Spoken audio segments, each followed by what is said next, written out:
We're going to go live at 1 o'clock, which is about 3 minutes' time, and I will do a countdown when we've got about 10 seconds to go, if that's okay.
Okay, we're going to go live to air in 10 seconds.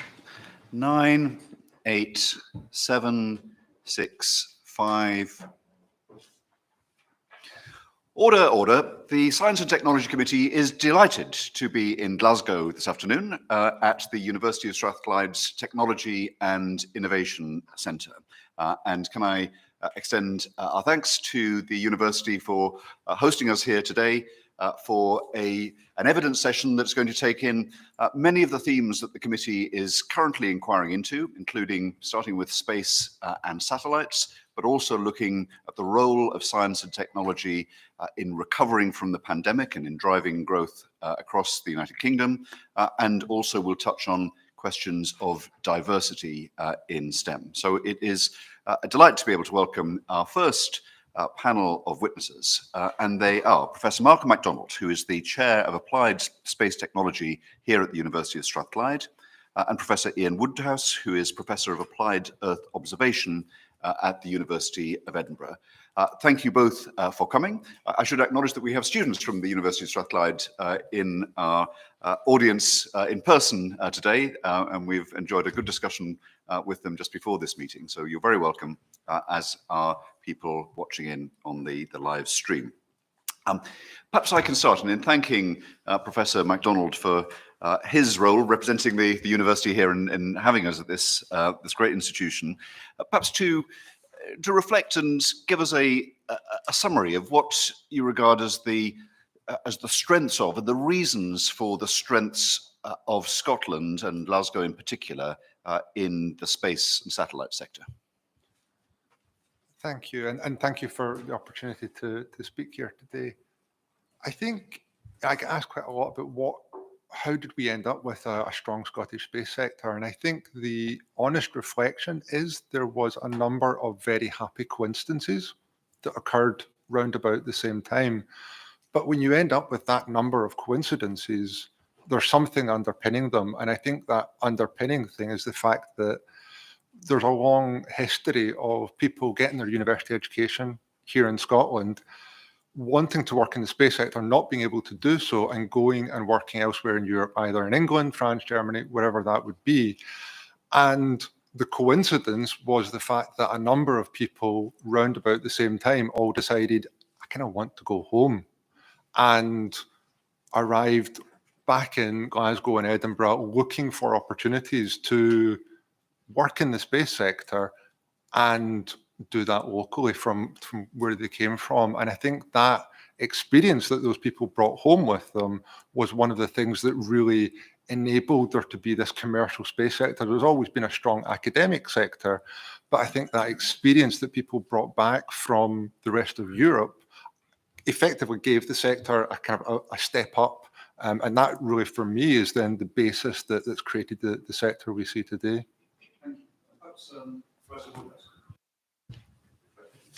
Yeah, maybe add to that. I think I definitely agree that it was, just those coincidences of individuals happening to be at the right place at the right time, and also I think the culture of entrepreneurism that some of those people brought, and I think that's often all it needs is a few people demonstrating and leading the way to set an example that has set lots of other students and postdocs and even academics getting involved in starting new companies and getting involved with that. And I think that has probably driven quite a lot of the new company generation, is the fact that there has been some examples of people doing it before them and being able to follow in those footsteps and also get the experience and the insights from how they've experienced doing it.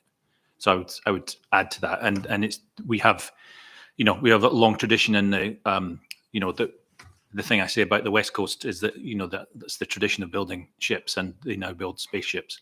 The East Coast with Edinburgh and Dundee, it's much more about exploration and discovery. And so there tends to be a bit of that culture still, so that a lot of the upstream technology stuff is in the West and the downstream data stuff is in the East, not exclusively, but that's kind of how the pattern works. And that means it works very well. Edinburgh, Glasgow is not, you can go from this building to the base centre in Edinburgh, probably door to door with just over an hour. And so everybody is well connected. And I think that helps, is that it's quite a concentration of that activity. One of the themes of the Levelling Up white paper that was published by the UK government last week was the importance of clusters of industries and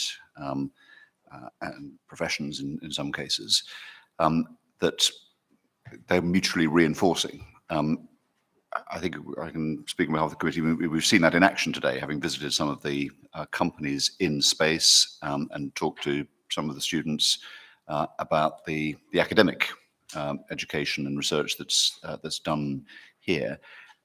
Would you say something about how important clusters are, that clustering effect? Because there isn't a uniformity of specialism across the whole of the UK in these matters. Scotland has emerged as one of the prime points of that. I don't know whether Professor Mcdonald can say something. Yeah, I mean, I certainly, if I think back to my PhD, if we wanted to work with an industry partner whilst I was doing that, we had to travel, and it was going down to Airbus and Stevenage or somewhere like that.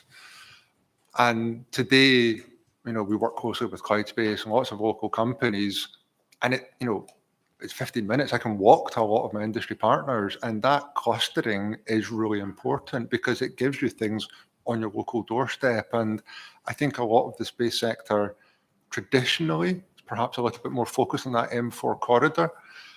And so having that local community who are doing things and having ideas and leading a lot of what the world is doing enables us to do that more easily and not need to travel. And I think it's important as well that we recognise that Scotland is almost a cluster of clusters. You've got a cluster in Glasgow, you've got a cluster in Edinburgh, but then as Ian was saying, they're so close together, they interlink and they overlap with each other and they strengthen each other as well. And so I think it's important to recognise that it's quite a complex environment, but it's certainly a beneficial environment, and everybody's very supportive of everybody else. And I think that's a key feature of any good cluster. Thank you. Professor Woodhouse, just perhaps to comment on that, and also the fact that there is a Scottish Space Leadership Council, is there not? To say something about that and what contribution that has made. So that I'll maybe leave it to Malcolm to talk specifically about, because you've had more experience of being a part of that. And in parallel to that is the Scottish Space Academics Forum, which was also set up to kind of reflect the more academic groups. That's the one that I chair and have, and Malcolm's a part of, and the universities in Scotland all have representatives on that. And I guess the reason that formed was because the Scottish Space Council was, the Leadership Council was starting to make some progress in raising that profile of Scottish space. But it was formed more from an industry perspective. And so the Scottish Space Academics Forum was kind of to match that and work with them. So we have representatives now on each, and to make sure that there was a place where the Scottish academics could actually have some collective discussion, have a voice that reflected what our contribution is going to be going forward, largely on the innovation and the skill side of things. And so and I think that comes out in the Scottish space strategy in terms of that element of community, that there are these groups that are interlinked and connected, that they're speaking on behalf of larger collections of the community, that there are people willing to sort of chip into these groups to make them work. And that seems to work very well. And I think it's a bit like what Malcolm was saying of the cluster of clusters, is that there are a number of these communities, but they're all talking together, and it's easy to talk because we can access and meet up in person, not so much over the last couple of years, but it is possible to do that. And I think I would more think of the innovation ecosystem model. So I think it's Harvard Business School, I think, that sort of promoted that idea rather than the cluster. A cluster kind of suggests a bit like Harwell, where it's like lots of people doing similar things.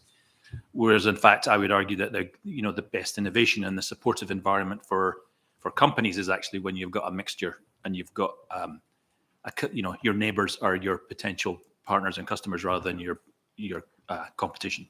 Thank you for that. Professor Mcdonald, just on the Leadership Council, how significant has that been in the development of the sector here?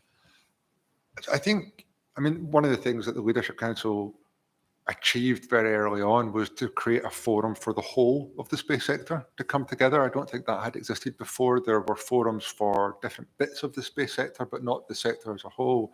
But the other thing that it has done is ensure very strong engagement with the Scottish Government as well, not just the economic development agencies, but the Scottish Government Minister, who has responsibility for the space sector, sits on that Leadership Council. So we get a quarterly engagement with him.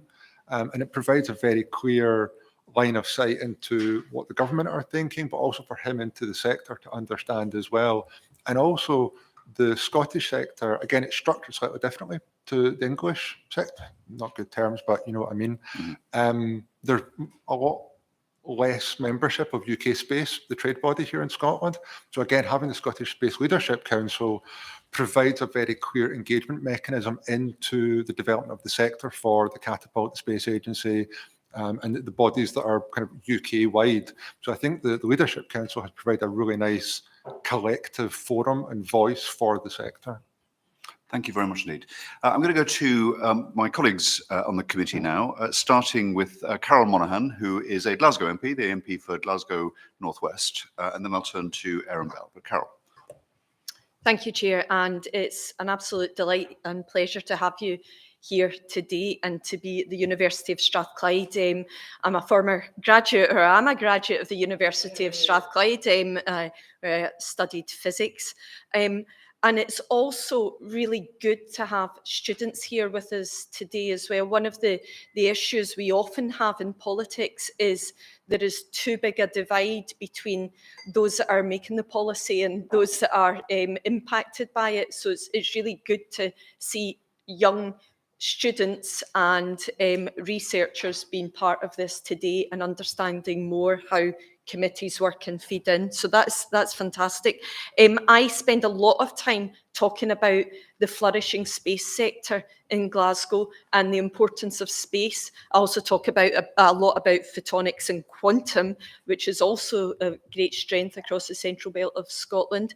And it's good for us to have an understanding here in Glasgow of really how it all works. But I want to, first of all, I was a teacher for 20 years, and I want to first of all turn to Professor Mcdonald. you run at Strathclyde the Scottish Space School.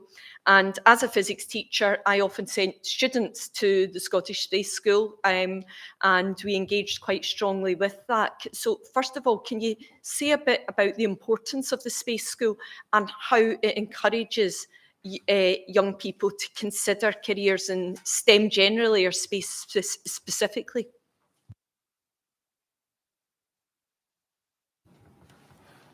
So the Scottish Space School, I think it's a great example of how we can use space to engage particularly secondary school children in the whole of the STEM subjects. And space is an exciting topic. It's something that gets people interested.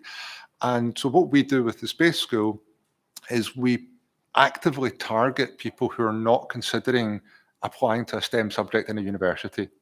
And we bring them to the university for a week of intensive activities themed around the space sector. And we use that to explain to them what all the different types of engineering are and to get them a first-hand, hands-on experience of this is what science and engineering is. And each year we bring in about 100 fifth-year students, fifth or sixth year, so they're looking to go on to university. Roughly 50-50 split across the genders. And what we find is that between 65 and 85% of those will then apply to study a STEM subject at university. So these are students who were not going to do STEM, and you're talking at least 2/3 of them will then go on and apply to study a STEM subject. And I think for me, that's the success of the space sector, the Space School. It shows that if you get out there and you show people who've maybe not had the engagement and not had it explained to them what engineering and what science are, they then think, oh, actually, that's really interesting. That is something I want to do. And so I think that, for me, is the success of the space sector.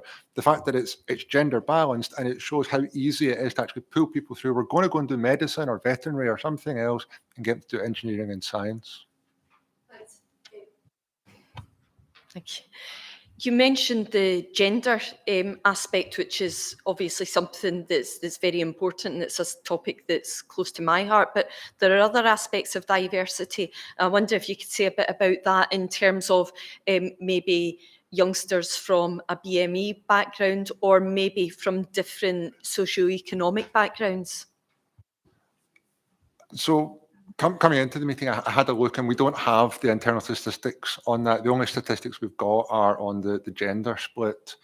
So I can't point to specific figures and say this is what we do, but we do engage very strongly with local schools, and in and around the university, we have a higher proportion of less advantaged communities.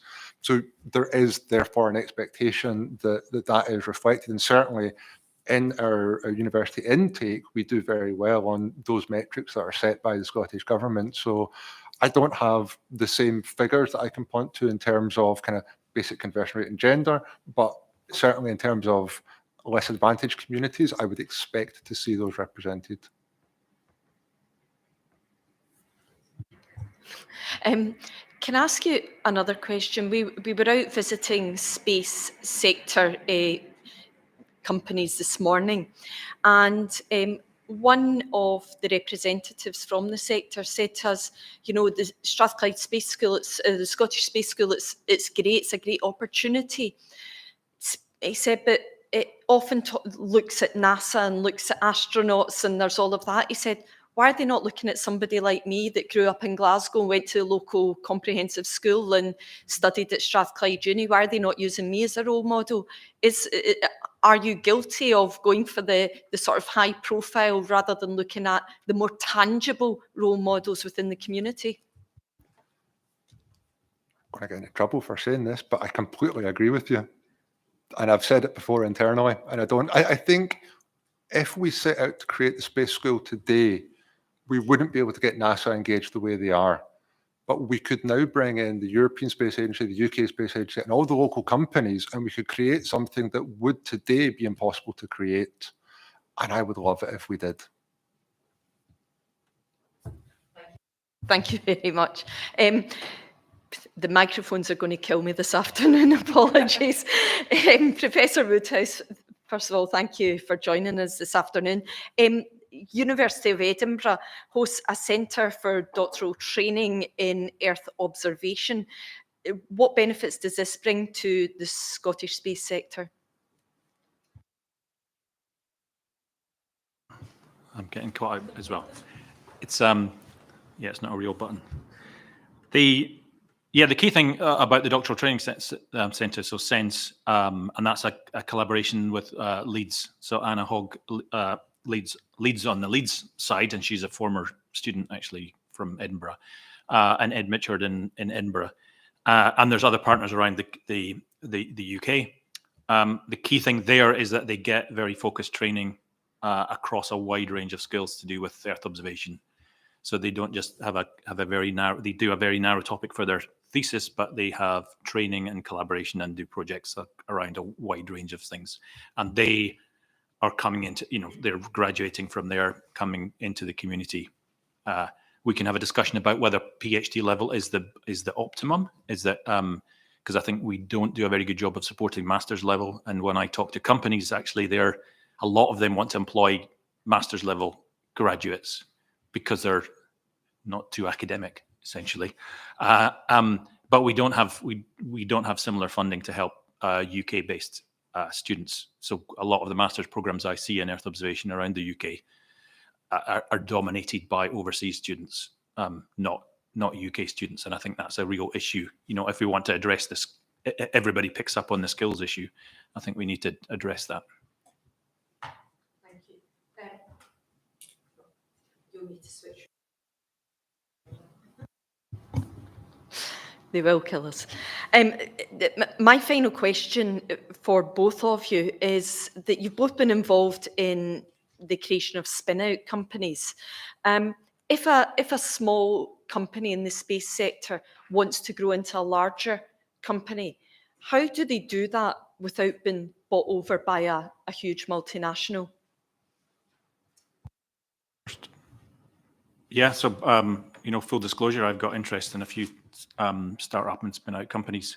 So if I answer that question specifically from an Earth Blocks perspective, so I'm a science advisor for Earth Blocks, is that one of the, and in fact, I'll link this back into your previous question to Malcolm to do with diversity, because one of the challenges that a lot of companies that I speak to in the UK have is that they are actually desperate to diversify their workforce. And the challenge that has to be addressed is that it may be 50-50 at the school level, but somewhere, that's been running for how long? 20 years, is that we don't see that pulled through. So there's somewhere along that process where that 50-50 becomes 80-20, and that has to be addressed. And I think there are lots of tangible things that we can be doing to address that in the industry. In terms of generally for companies, I don't know a company that wouldn't rather have more customers than an investment. So it's easy to talk about investment and you can have the big numbers and everything else, but changing the procurement system for governments, for the government entities in the UK, I think would go a long way to supporting those companies. So whether that's data as a service or other software as a service models, but trying to make sure, because I know a lot of companies who just won't bid for UK government or Scottish government contracts, largely because they want to keep all the IP, and startup company is not going to just give you away all their IP, so they have to look elsewhere.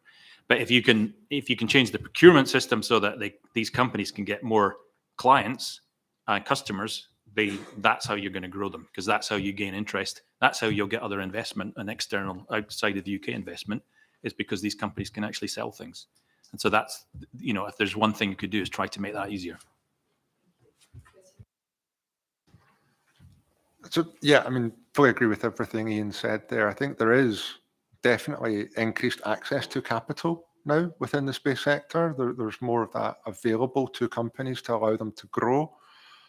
But I think the UK needs to look at how we support all companies, startups, and larger companies as well. When we look at how things are done both elsewhere in Europe and in North America, there's a tendency more towards contracts than grants, and using contracts to support the development of a service and then to act as the anchor customer for that service. And because a company has a contract, they become more investable as well. So government can use the placement of contracts to increase the amount of private capital going into businesses. So I think there's a number of things that could be done that would both bring space services into government, but also help to grow the sector as well. And I think it is a mix of making that private capital available, but also there are things that government can do or could look to do differently.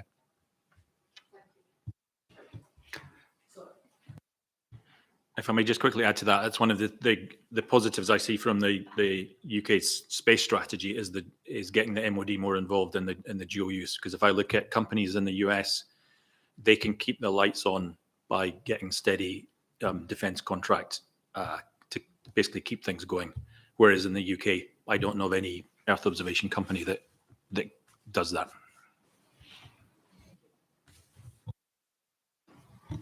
Thank you, Professor Woodhouse. That's a very important point and will be helpful for our report. And thank you, Carol. I'm going to turn to my colleague, Aaron Bell. Thank you, Chair. And thank you both for coming and for the warm welcome. Actually, you've anticipated my opening question, Professor Woodhouse. I wanted to talk about both the National Space Strategy, which was launched last September, and the Scottish Strategy for Space in Scotland, which followed a month later. If we could start with the UK one, could I ask you both what you see as the strengths and the weaknesses of the UK National Space Strategy? And I'll go straight back to you, Professor Woodhouse, because you've already started. Yeah, so the strengths. So in terms of the UK strategy strengths, I'm a supporter of getting the MOD involved in the dual use aspect. I've seen examples in the US in terms of applications and things where I've seen that work successfully. I think the looking at the strength of climate studies in the UK, I think is very important. I think the picking out on the Earth observation angle, I think, is very important. And that brings me to the cons in terms of the downside of the strategy. I don't think yet the UK puts enough emphasis on data and the value of data, and where maybe 20 years ago we started to recognize the value of medical data, is that in terms of space data and environmental intelligence data, that has to be absolutely front and center, because that's not just from an industry perspective and the way that you're going to grow the revenue stream from that, but also just in terms of our understanding, in terms of security angles, in terms of, there's many different angles where data has to be front and center on that. I think it was unfortunate that the UK space strategy didn't pick. So there's other things that I know people yesterday had picked out in terms of it's not quite yet a plan and there's no budget. So it's quite difficult to write a strategy if you don't actually know how much you've got to spend. I think they could have picked up on the diversity issue. The Scottish space strategy has managed to pick up on that. The Canadian space strategy picked up on that. Is that if you can actually turn those 50-50 at 16 into 50-50 when they're 40, and then boardrooms and everything else. If you can achieve that, you will absolutely radically change the quality of the workforce in the space industry. So it's unfortunately they didn't pick up on that as something that should be front and center. Arguably, it should be front and center of every strategy the government produces. But I'm focusing on this one. And then the other major downside for me is that it's not even a year old, and the strategy is already kind of under question. We have under the 10-point plan number 2, including participating in Copernicus. And so, the strategy says we will commit to being in Copernicus, and it's now not very sure. And so that raises questions about everything else in the strategy. Is that, well, what else is negotiable? And so that would be my main concern, is that the strategy has got lots of valuable points by it, but we have to stick by it and push it, or it's not really a strategy. So just before I turn to Professor Mcdonald, your forum was obviously involved in the Scottish space strategy. Did you have any input into the UK space strategy as well?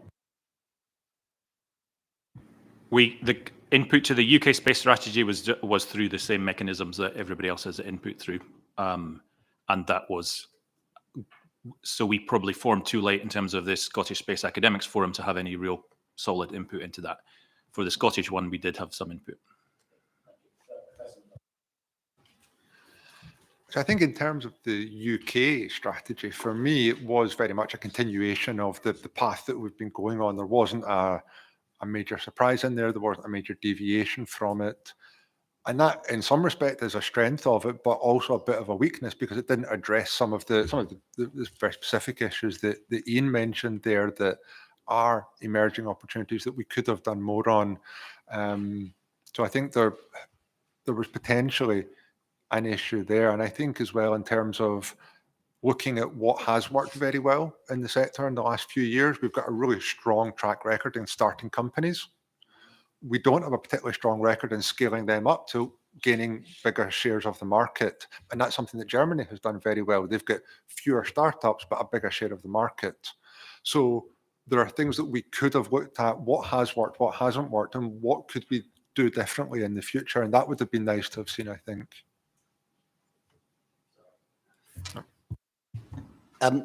Yeah, following up on from that, is it a potential failing that, and we've heard this from some other witnesses, that there's a lack of focus, that it's trying to do a bit of everything, but the UK could maybe be best served given the relative size of our economy and our, the academic research and so on, that we could focus more intensely?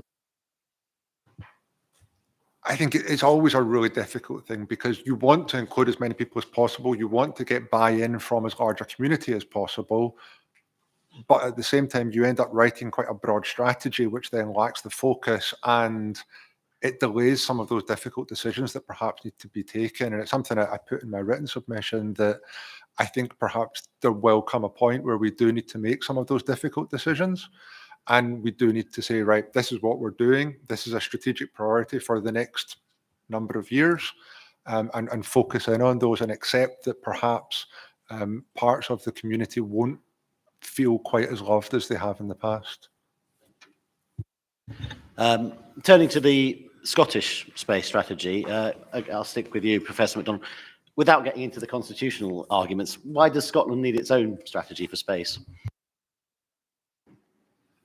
I mean, we've already talked this morning about the fact there is an established space cluster here. I think, and again, not getting into the constitutional thing, but within the current devolution settlement, there are elements of economic development that are devolved to the Scottish Government. The space sector is clearly part of the Scottish economy, and therefore it makes sense that I think not just Scotland, but other areas of the UK should have their own strategy of how they're going to support key strategic sectors. And the Scottish Government have recognised space as being one of their key strategic sectors that they want to support.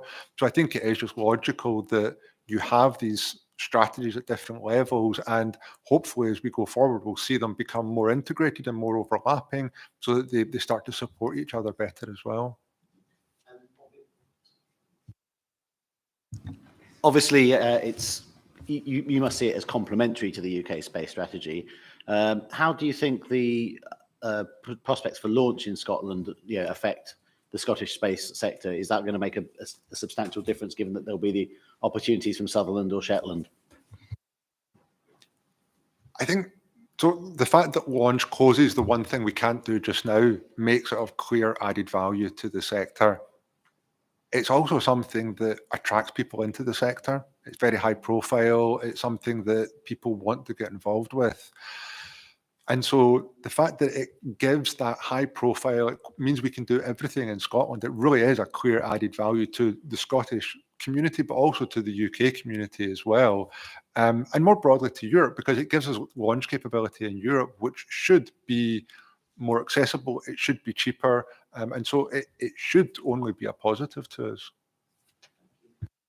And same questions to you, Professor Woodhouse. Why does Scotland need its own strategy? And obviously you had a role in formulating that, and if you can speak about that. How does it complement the UK strategy, and any comments you have about launch in Scotland as well?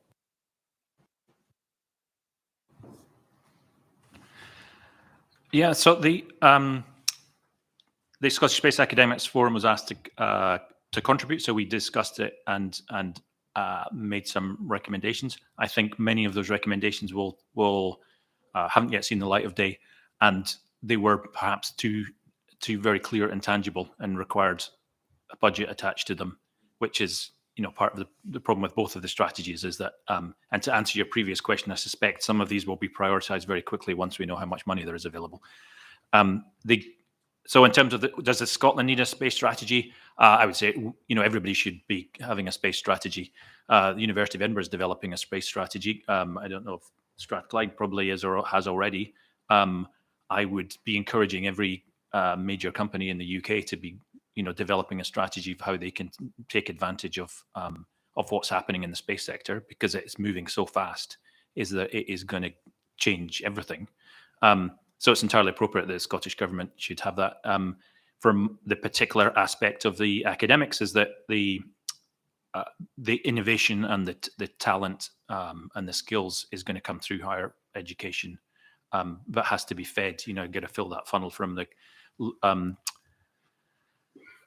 higher education and primary education even, and that's all devolved. So there's to have a strategy that makes sure that we are filling that pipeline of talent and innovation is something that has to be dealt with at a Scottish level.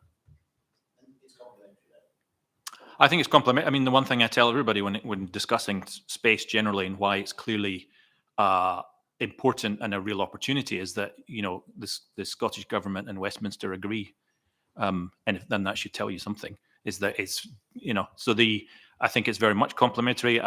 My understanding is that the Scottish space strategy was written with some visibility of what the UK strategy was going to be. I don't think they're saying anything different. And in fact, if there's an argument, if there's something, one of the downsides, I think, of possibly both strategies is that they're much the same as many other countries' strategies. You look at Canada or Australia, and we don't necessarily differentiate ourselves especially well. But in terms of within the UK, I don't see any incompatibility between the strategies. Just finally from me, to follow up on the point you already picked up on, if it's the same as everybody else's strategy, then surely focus has got to be the answer. And you're right that requires some knowledge of budgets. But what would you recommend that, as you see things at the moment, without that knowledge of budgets, is there a particular area that we really should be focusing on? I don't know about the particular area, but I think we do need some equivalent moonshot kind of scale of ambition. When we launched the Scottish space strategy in Dubai at the Expo before Christmas, talking to the people in the Dubai Space Agency, they're all already planning, Mars colonization and everything else. They've got a very long time scale that they're looking at. And so, why are we not similarly having very clear ambition, not arguing in favor of Mars, but that's something that is very clearly the UK or Scotland at the forefront and leading on something, whereas for the most part we're sort of keeping up with the neighbours and kicking the football around and saying, well, it's my football, I'll play with it and go and kick it about on my own, which is part of the rhetoric that we get at the moment. So I think we have to identify things that we are definitely going to lead on in the next 10, 20 years. And I know it's difficult for politicians to sort of commit to those kind of timescales, but we do have to, find those moonshot kind of ideas and say, this is what we're definitely going to lead on, and everybody else can jump on our bus or not. Thank you, Erin. And finally in this section, Catherine Fletcher.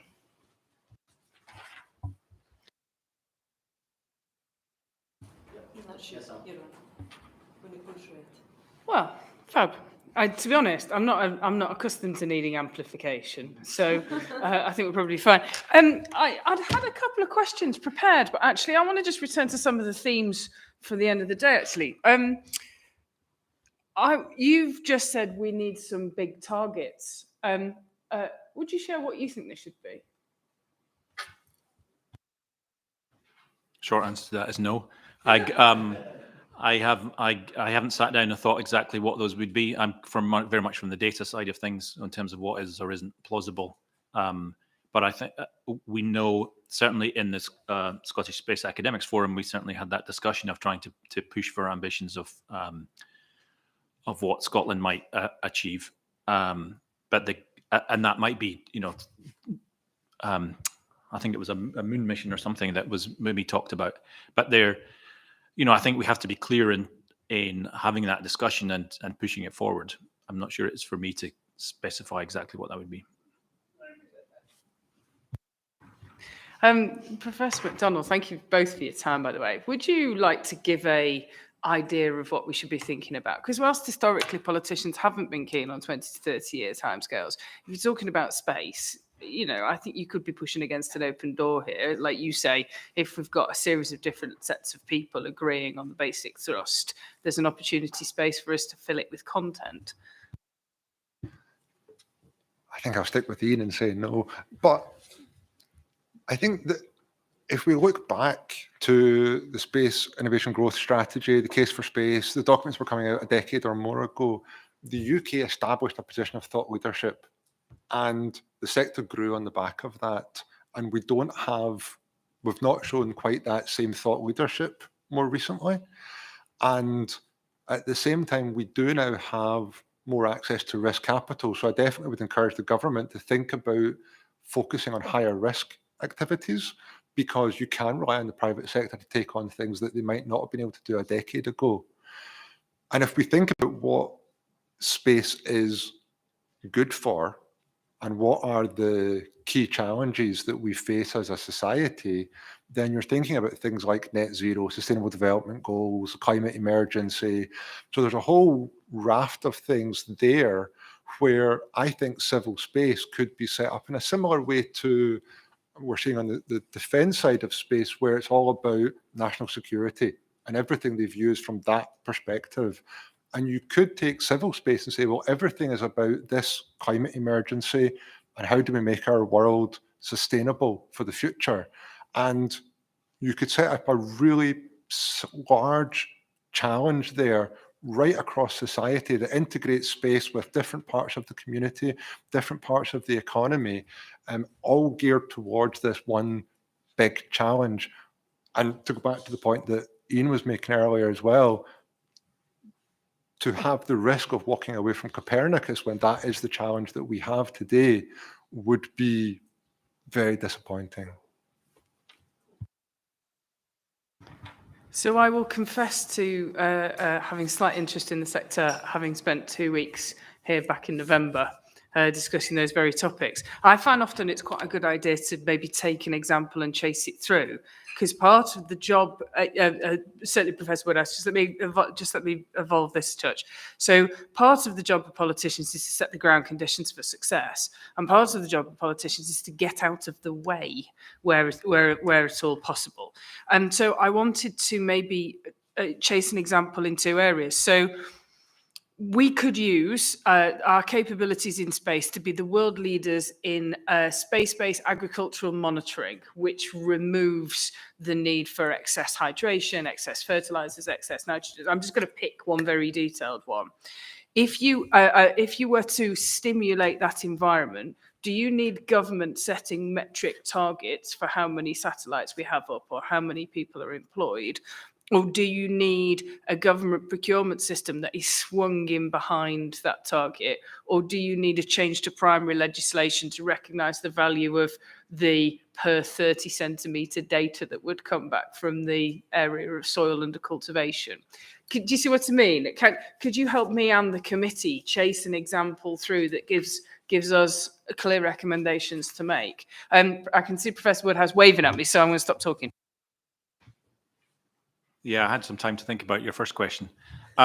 So let's take an example which leads directly from what you were suggesting, which I think was a good one, which is just take one of the Sustainable Development Goals and say no hunger, right? And let's say that the UK is going to lead on using space to contribute to making sure that nobody is hungry anymore, and make that a North Star. Make that something that drives the choice of procurement and the decisions that are made. And it could be some procurement. And I guess there are some examples through the IPP program that was essentially UK Space Agency respending FCDO money, as I understand it. But that idea of recognizing that there is a need and a role for the UK Space Agency in helping these other agencies understand where their money is best put. But you could take something like one of those Sustainable Development Goals and say that is going to be our contribution, instead of I use the term moonshot, but it could, be a local thing on Earth to say there's something that the UK has actually got some great expertise in that we could put to even greater effect, and on a 10-year period, we'll just eradicate hunger. Oh, sorry. What would you change in the procurement system, for example, to make that happen? The procurement, I think it's, and I think Malcolm suggested that as well, in terms of instead of putting out grants, just procuring services, and doing it without having to hog all the IP, and then you'll get a lot more interest from not just the startups and the small companies. I think, as Malcolm was saying, the big companies will get into that as well.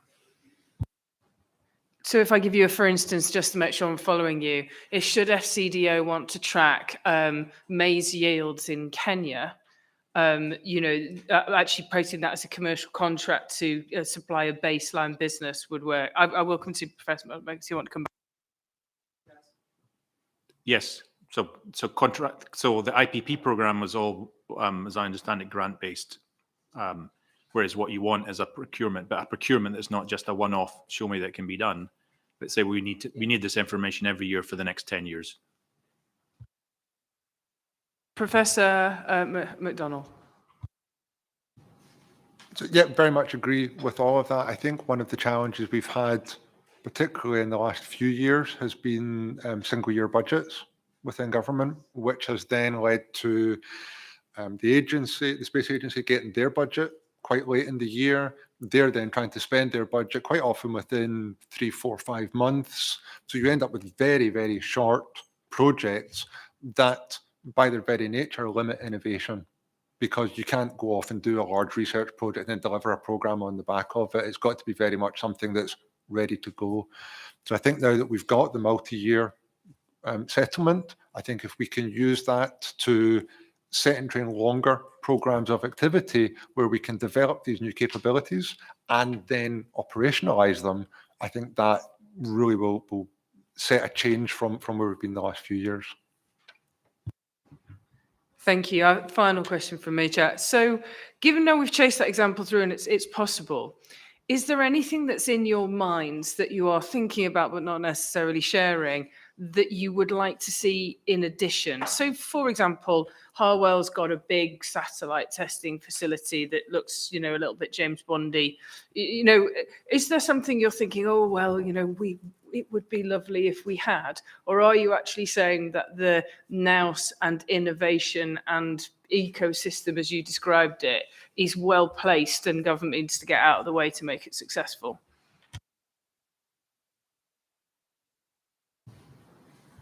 I'll just go back to my thing about data, and so the infrastructure to support that is one of the key things. So Edinburgh is in terms of the city deal, is investing quite a lot in terms of the Edinburgh International Data Facility, but we need more of that. Essentially, we need more to make sure that we are in control of that data and know how to manage it and can bring it together with other forms of data. So it's when you take space data on its own is very rarely of value in itself. You have to bring that together with other data to really add that value. And so having the infrastructure to do that is I think what we need. Sorry, may I just want a clarifying question? You wouldn't want to buy that in? You want the data centers for the reasons of security and accessibility and IP to be physically located on these shores? I want the companies that own them to be based on these shores, yes. Because at the moment, your choice is Amazon, Google, IBM, etc. So, from a government perspective, you should be thinking, well, we can buy it in, but it's all offshore. It's all export money. You want those companies, the next big data company, to be homegrown, not something that we're, helping fuel US companies.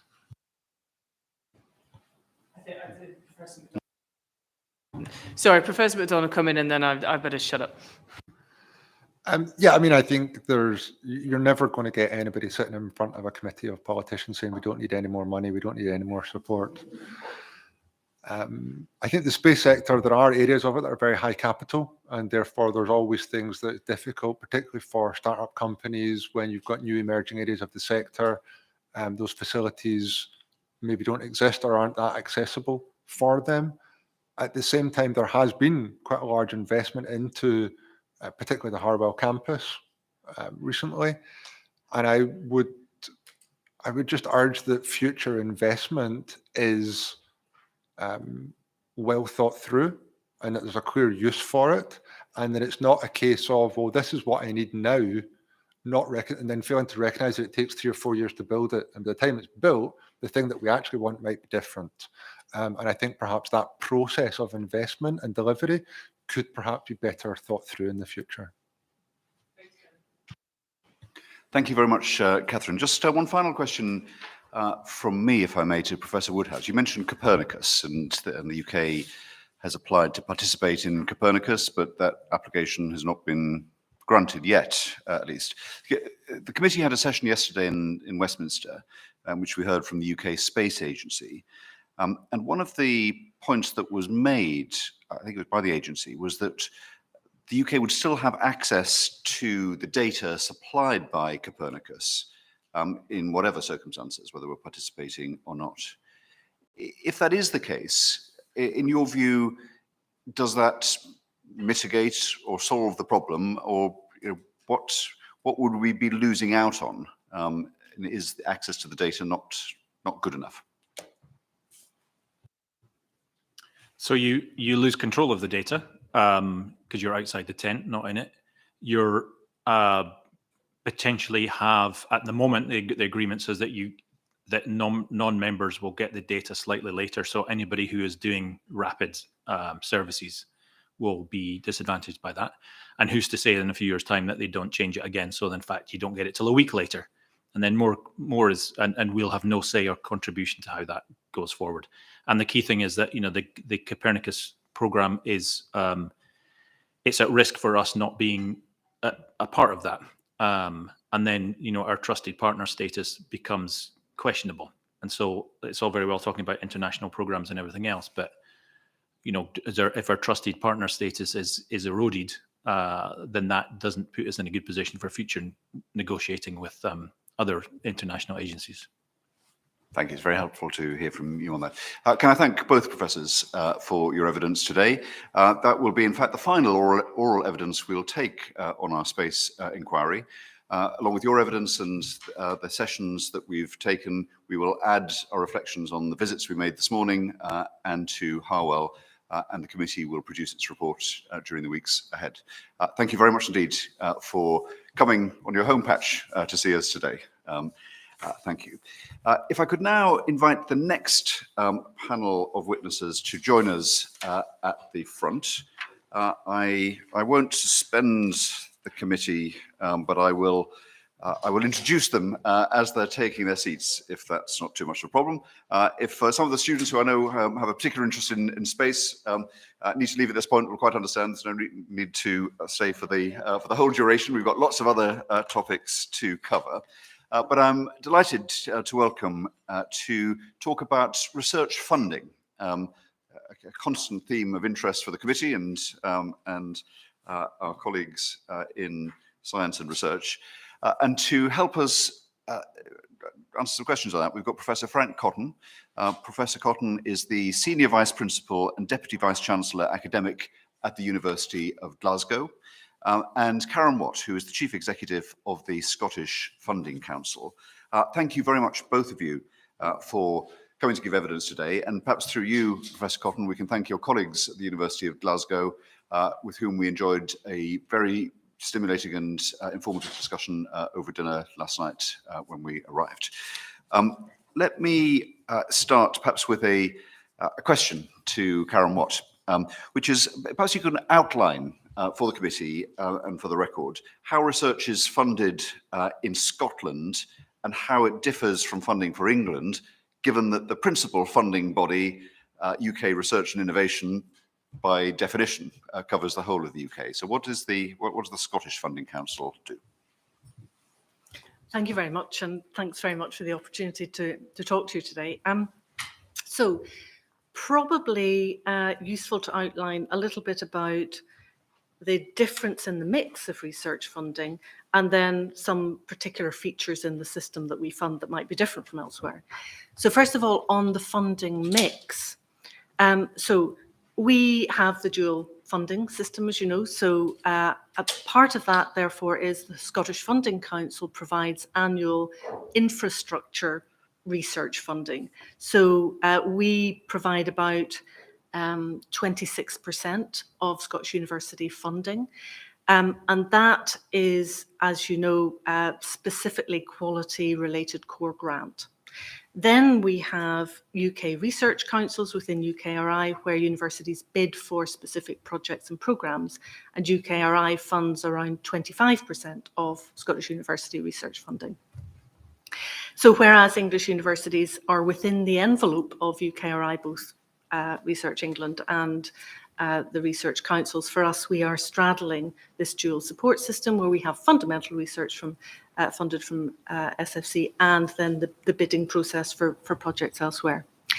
The second difference in terms of just the mix in Scotland is that we have a funding council. So I would say this, wouldn't I? But there is a benefit in having a Scottish funding council that has both tertiary education funding for colleges and universities and holds the research and knowledge exchange portfolio as well. So that's quite unique at the minute across equivalent UK bodies. Other features, just very briefly, I would say there are some distinctive features that we have funded. So, for example, we have encouraged a very collaborative ethos across the Scottish research base. So, for example, over the last decade, we've put about £155 million into research pooling, so specific disciplines that we have funded across universities. And that has evolved, and it has been a very, very important part of the ecosystem. And the last thing I would say is on the innovation front, the SFC top-sliced money so that we could fund things like innovation centres. So taking the research strand and making it useful into that connection with industry, business, colleges, and the skills pipeline. So connecting the innovation piece with the skills agenda. And those are some unique features, I think, from our funding. Thank you very much. That's very helpful, very good grounding. Could you go a bit further and say what, in your view, are the advantages of having a funding body that funds both higher and tertiary education? So I guess for us, there is an opportunity to look at how a learner journeys right through the system. So in Scotland, quite a lot of people might start in a college and then transfer into a university. So we can fund those routes and that progression, if that is what students want.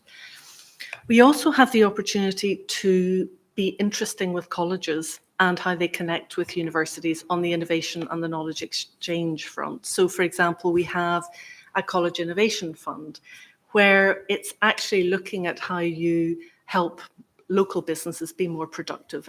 We have a predominantly SME base, so therefore actually the college innovation system matters in a lot of regional areas as well as the university system.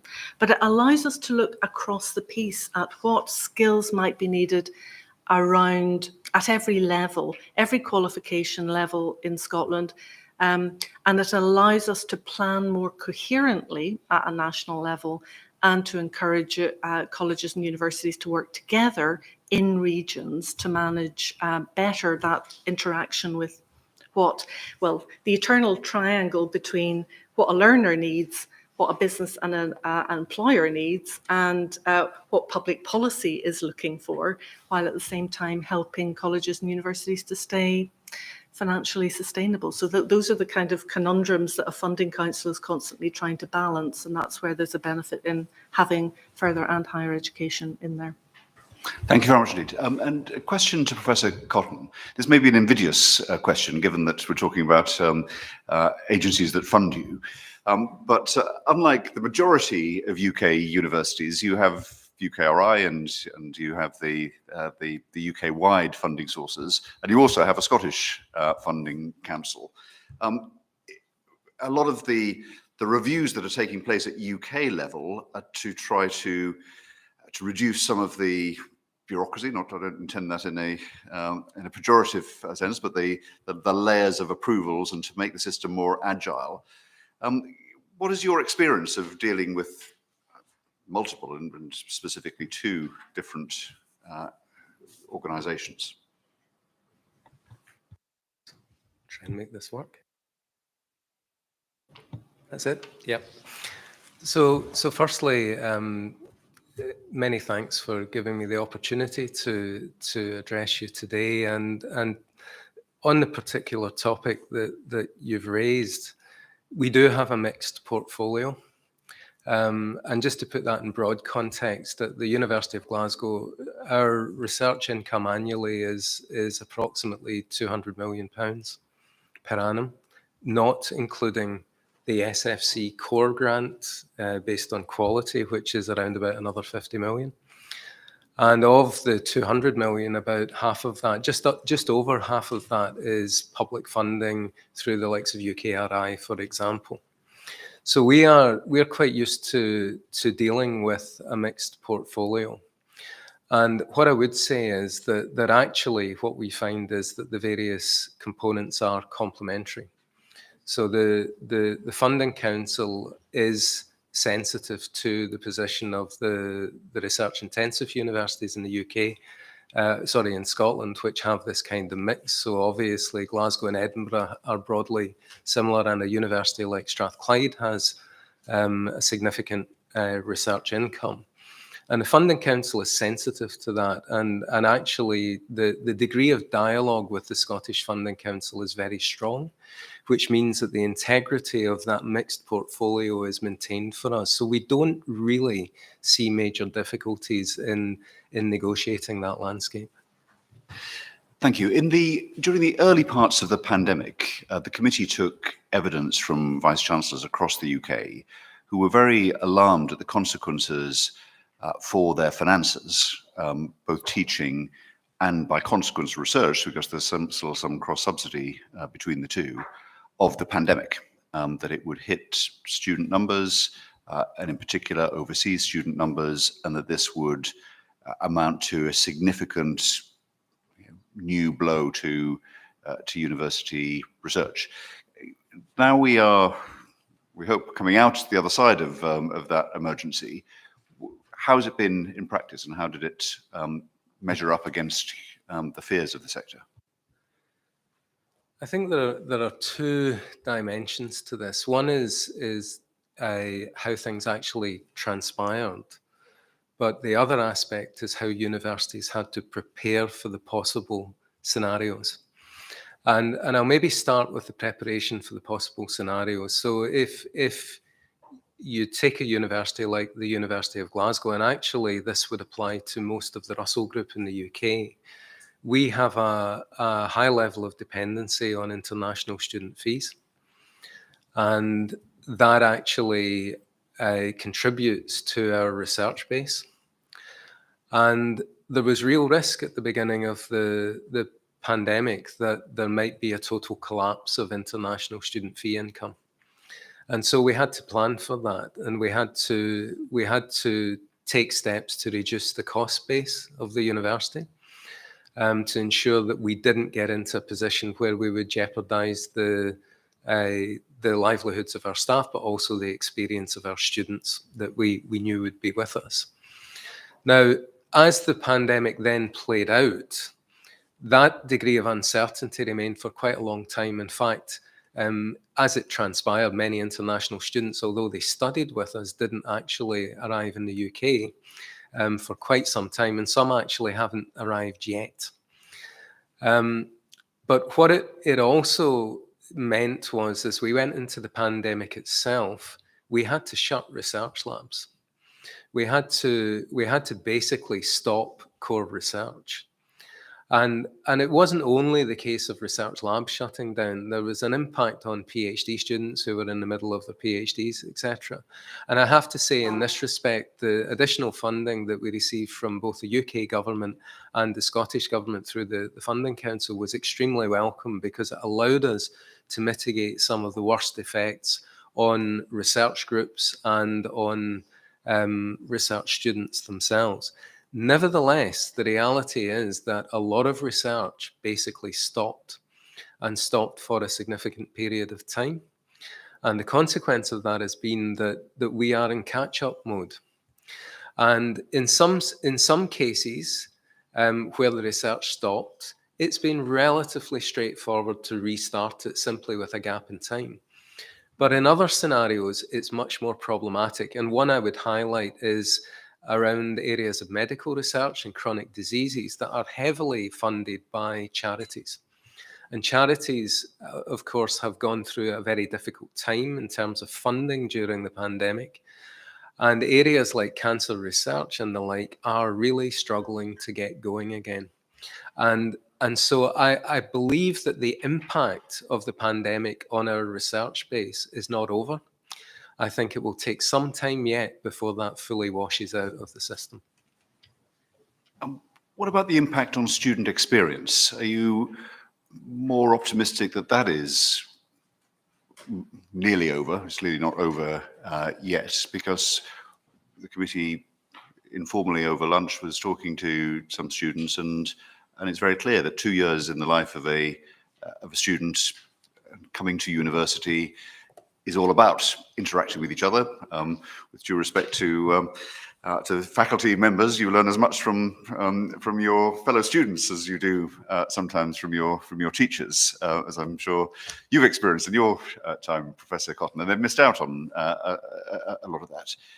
How optimistic are you that that is in the rear view mirror now rather than ahead of us?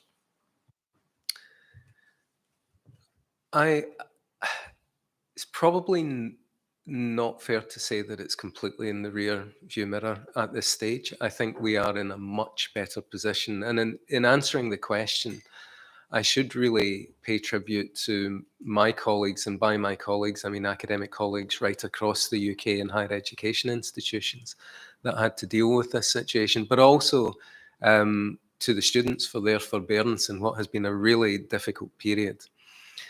We basically had to completely shift the teaching model in a very short time scale, and that is not a trivial thing to do to allow education to continue. And what has happened progressively over time is that we have begun to move back towards what I guess would be viewed as a pre-pandemic educational experience. We're still not back there, and we're not back there because at the moment we still have some limitations on what we can do. As we look forward beyond this point, we are looking to move more and more back towards what we saw in pre-pandemic times. But what I would highlight is that we're also taking learning from the pandemic period, because prior to the pandemic, there was a sense that higher education wasn't quite where it needed to be in terms of the experience for students. There was still a lot of emphasis placed on the lecture as a prime mode of communication. Now, to put that in context, if you have someone who is an extremely highly qualified professor who is a leading mind in their field, it is a terrible shame if they walk into a room full of students and simply read some bullet points from a PowerPoint slide. It is much more effective if they come into the room with students and the students can actually access the experience and the ability of that individual to go deeper into a subject. So the model was shifting towards one where information was transmitted outside the classroom, but we spent more time inside the classroom in active learning. And that's certainly been the direction of travel at the University of Glasgow. Now, one of the benefits of the pandemic has been that there has been a significant upskilling of staff in the use of digital technologies for communication. And we need to think carefully about how we capitalise that, and how, when we bring back more face-to-face teaching, that face-to-face teaching is high value and not just more of a transmissive interaction. Thank you. And finally, for me, before I turn to my colleagues, there have been calls, as you're aware, as a senior leader in universities, for refunds, discounts of student fees that have been paid. Now, the committee has heard evidence, and we know that there have been costs and indeed a lot of work that's been undertaken by your academic colleagues to respond to the pandemic. But the innovations that you describe may be attractive for the next cohort of students, but people that have suffered the privations of the last couple of years won't be able to access that. Or will there? Is there anything you can do to students who've passed through the University of Glasgow and indeed other universities that you can make it up to them in part? Not to say that it's your fault, but they've suffered an impaired experience. I think everyone agrees. Is there anything for this cohort of students that could be done by the universities and colleges that they've attended over the time in the future, in the early years in the future, to provide some kind of restitution of the, if not the direct experience, then some additional value? I should probably begin by saying, of course, in Scotland, there are no student fees, so the notion of a fee refund is different here. However, as I said, there were tremendous efforts from the university sector to provide a high quality educational experience to students. But as you say, that experience is different. And going forward, I would maybe rephrase, if I may, your question slightly and ask what can we do for all students in the longer term? Because education and upskilling shouldn't be a one-off. You know, we should, and universities have a long-term commitment to society in terms of developing the capabilities within society, even when students leave. So I would give one relatively simple example, and that is through the Funding Council. There has been an upskilling programme in Scotland, which is basically aimed at providing a whole range of additional skills that students can access, students in Scotland can access free. And they register with programs. And that is in addition to the plethora of massive open online courses that we already support. So there is a continuing commitment to society, to student groups, regardless of when they graduated, but including the student groups that have gone through this difficult period. And I would hope that if that's looked at over the long term, what we'll see is a consistent landscape of support. And I would maybe just layer in one point that Karen made earlier, and that is that this needs to be looked at across the whole tertiary system, because colleges have a very important role to play in this space as well, and they are playing an important role in this space. Thank you very much indeed, Professor Cotton. I'm going to turn to my colleagues, starting with Aaron Bell and then Catherine Fletcher. Thank you, Chair, and thank you both for coming. I want to talk about the targets for spending on research and development. So I will start with Ms. Watt and come to you for some comments later, Professor Cotton. The UK government, as you know, sets a target of 2.4% to be spent on research and development. How close is Scotland to achieving that target? Thank you very much. So we are below, I would say, if you were looking comparatively, we are below levels of spend from a business research and development angle. From a university research and development perspective, we're probably higher than most areas in the UK. So if you're looking at it in the global round, though, we are probably slightly under the average. So I guess there's a challenge for us about first of all, the business base that we have, and we have a predominantly SME business base, and we have an immensely vibrant university sector. And possibly for us, the question is, rather than view these as two separate things that are either funded or not, or underfunded in some kind of way, it's how do we actually get this entire ecosystem to work better? How do we get that translation out from university into the business base? And how do we help grow the business base to a point where it is actually investing in these kind of areas and has the strength and the larger companies that do much more of that kind of investing. And I guess that's the challenge for the Scottish economic business space more than anything.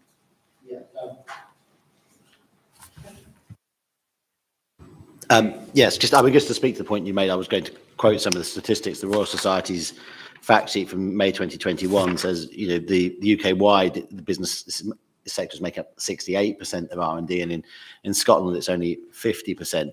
But I appreciate you're not here to speak directly for the Scottish Government, but the Scottish Government's R&D expenditure has been falling quite significantly over the longer term as well. I mean, it's fallen in the UK by 9.6% between 2007 and 2019, but it's fallen by 25.8% in Scotland. How confident are you that the need for further government investment is being heard in Holyrood?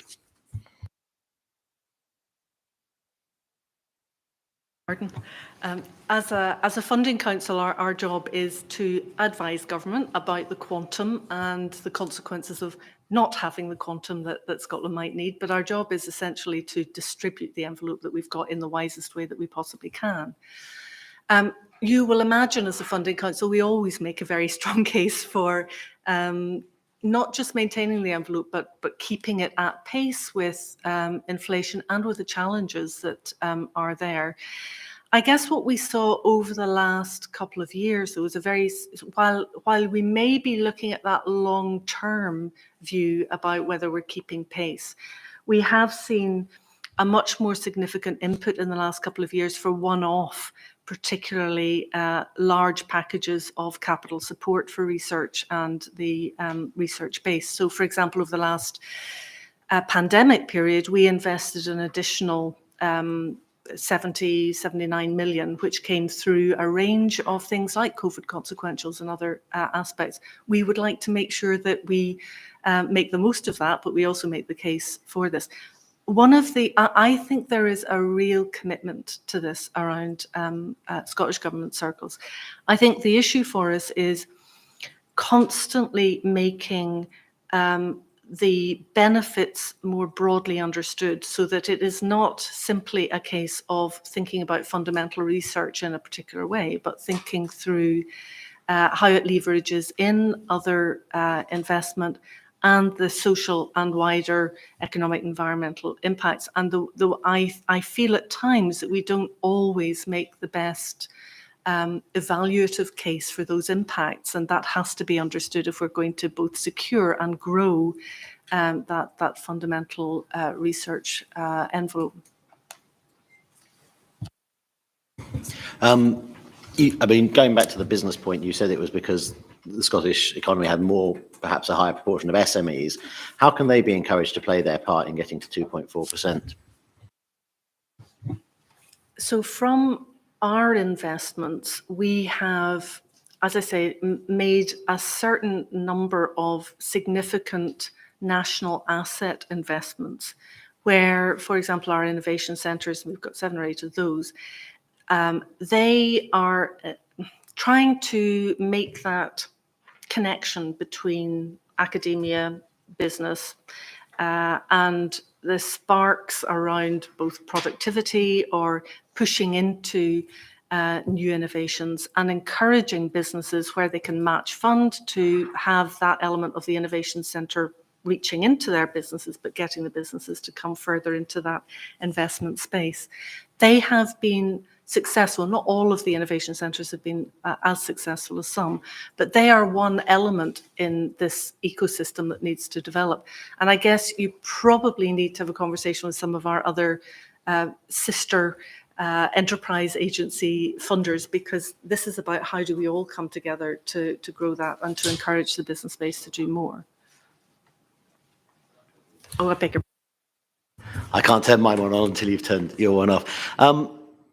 Going back to the overall 2.4% target, as Chief Executive of the SFC, as things stand currently, what year do you think Scotland will get to 2.4% approximately? Well, that's a very, very difficult, if not impossible, target to talk about, because it isn't just about, so the Funding Council is one element of this. And in many ways, I think our ability to pump prime, to make sure that there is still an infrastructure and a place for fundamental and discovery research is the biggest part that we can play in this ecosystem. But a lot will depend on UK government policy as much as the Scottish policy environment. I guess for me, I think it's impossible to put a number of years on that. I think what we're seeing, though, is a real commitment from UK government spending reviews around how this will kick in over not just the, to be fair, not the immediate years, but into the longer term and the spending review. So I guess we're looking at multiple years. One of the biggest issues for us, though, is getting a commitment to multi-year spending. We're a one-year, largely budgeting funding council. One of our key recommendations is getting, if not absolute budget commitments, at least planning assumptions that enable institutions, our universities, our colleges to plan effectively for how they leverage in other funds.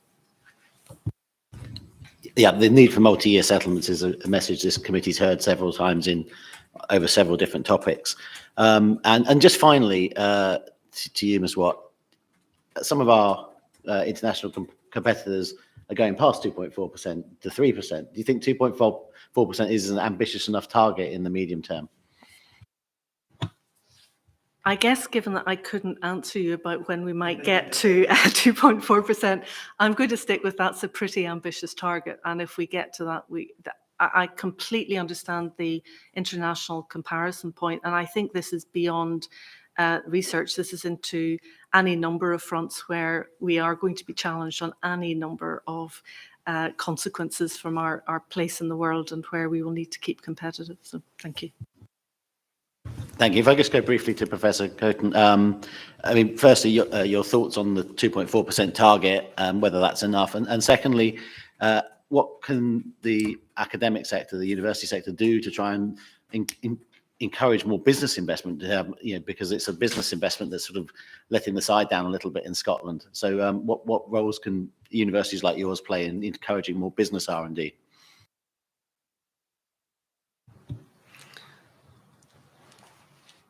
There are, it's fair to say that in terms of the international comparison that you mentioned a moment ago, when you look at some other countries, it does make a stark difference between them and the UK, but we do need to progressively get to a position, because otherwise you won't have a sustainable base from which to grow. So is 2.4 ambitious enough? Straight answer is, I don't know if it is, but it's taking us in the right direction is probably the answer I would give. The role that universities can play, I think, is multifaceted, but probably at the centre of it is the extent to which universities facilitate the engagement with business. And obviously, again, the government can play a role in this, both the Scottish government through the Funding Council, but also and through other means, but also the Westminster government. And we had the recent announcement in the Levelling Up white paper that there would be an innovation accelerator in the Glasgow region, which is very welcome news indeed. And of course, the universities will be heavily engaged with that. But if I can give a specific example from my own university, we've just opened a facility which is an advanced research centre. And the purpose of that advanced research centre is to bring together different research disciplines that are tackling the grand challenges globally into the same space, so that you get the real value at the interaction between the disciplines. And we saw, for example, in relation to the response to COVID, yes, there was an enormous component of that came from medical science, but there was also a very significant component of that came from social sciences, understanding people behaviours and the like. And at the interface of different research areas, you can get real added value and you can open new ideas. And that advanced research centre is sitting right beside a zone that we are now developing for innovation. And the intention is to open that zone up so that we invite small companies, large companies, and we recognise the challenge in Scotland around SMEs, but making it easy for them to come in the door, making it easy for them to access the expertise in the university, and also making it easy to bounce ideas off, to develop their future alongside the university's future is key. And if we are going to make real progress in areas where we have significant strength, and one area that there is significant strength in the west of Scotland that was mentioned earlier is quantum technologies, to allow companies to integrate quantum technologies into their future product lines, they are going to need the help of the fundamental scientists. So we need to make that connection, and that will apply to large and small companies. I could talk about this all day, but I think I better leave some time for my colleagues. So Thank you very much Chair. indeed. So Catherine Fletcher, then Carol Monaghan. Thank you, Chair. Thanks very much for your time. Appreciated. That's a bit of a trot round. What do we do differently? Let me just take you back to the pandemic, because I think it's been described previously as almost pressing fast forward on the old cassette deck for 5 or 10 years of innovation. So whilst it's been difficult and challenging, and I'd echo what the chair said about our conversation with the students earlier, to get through this, you'll be telling your grandkids about it. But what are the keepers from your approach? Perhaps Professor Cotton first. What are the innovations that actually you're like, oh, good? I think one of the key keepers from this is the understanding that focus matters. In some respects, there is a tendency to, I suppose, to dilute focus in some research areas where we don't funnel towards outcomes in the way that we might. Now, that's not to say that it's not to say that anything in the research landscape or any particular part of the research landscape is ineffective, but sometimes in terms of the frameworks and the interaction with government, that funneling is not thought through. And I'll give you a very specific example. So if we think about the vaccine development, so you've got a whole plethora of activity there, from the fundamental science through to the jab going into somebody's arm. And if you think about what's happened there, that fundamental science didn't stop the moment the jab went in somebody's arm. Actually, if anything, there was a recognition from, for example, the work that was being done on looking at the virus, looking at the evolution of the virus, that told us that actually we needed to keep innovating at the fundamental end if we were to keep jabbing people in an arm with a vaccine. Sometimes in areas of research and development, as we go along the TRL line towards delivery of the technology, we begin to cut off the fundamentals too early. So we think the fundamentals are done, let's move to the next phase. And what we find at the next phase is there's still a lot of fundamental questions that need to be resolved to deliver that technology and to make it to add value to society. So if I think again, just to take one other example, to come back to the one I used earlier of quantum technologies. So at the moment, there are 4 quantum hubs in the UK that are looking at the fundamentals of quantum. And let's be clear, quantum has the presents opportunity to transform huge aspects of what we do, whether it's quantum computing, whether it's sensing and the way that sensing interacts with life, visualization, a whole range of different areas that quantum can touch on. But going from that fundamental science to practical devices that really make a difference takes a lot of work, and actually it requires you to overcome a lot of challenges. My fear is that we'll look at those 4 quantum hubs and think, yeah, they've done a fantastic job. There's great research has come out of there. Let's just turn the tap off there and go to the next phase. And I think that kind of approach is the wrong approach. We need to think about extending the range of coverage in focused areas to make sure that we are feeding the fundamentals and allowing those fundamentals to overcome the challenges for application as we integrate into society. Thank you. What do you reckon? What's your keepers from the pandemic? So I think first it showed extreme adaptability in a sector that may not always have had that a perception of speedy change, shall we say. Now, that's just a perception. But that kind of sense of quickly pivoting into getting campuses safe, keeping students attached to productive learning, and I think a bit of an acceleration around some aspects of future learning and ways of behaving through digital platforms and other things that will be there for a long time and will be developed.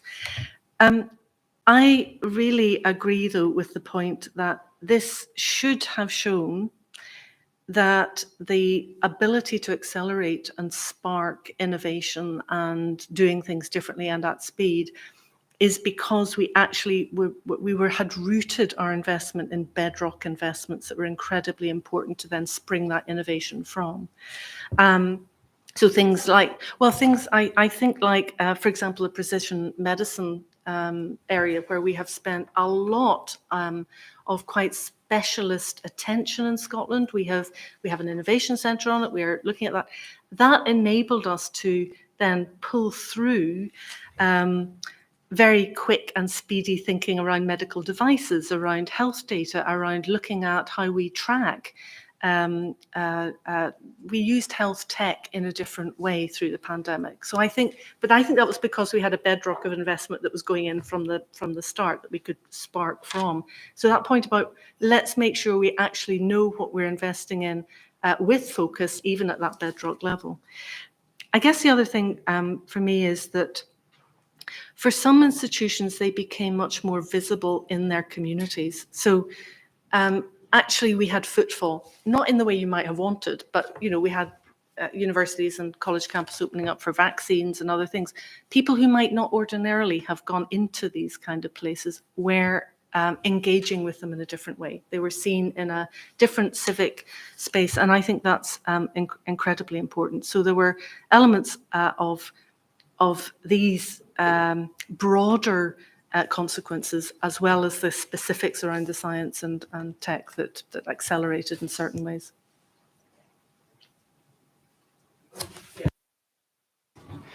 I love all of this. So I'm going to use a term and then I'm going to duck when Carol kind of swings her right arm towards me.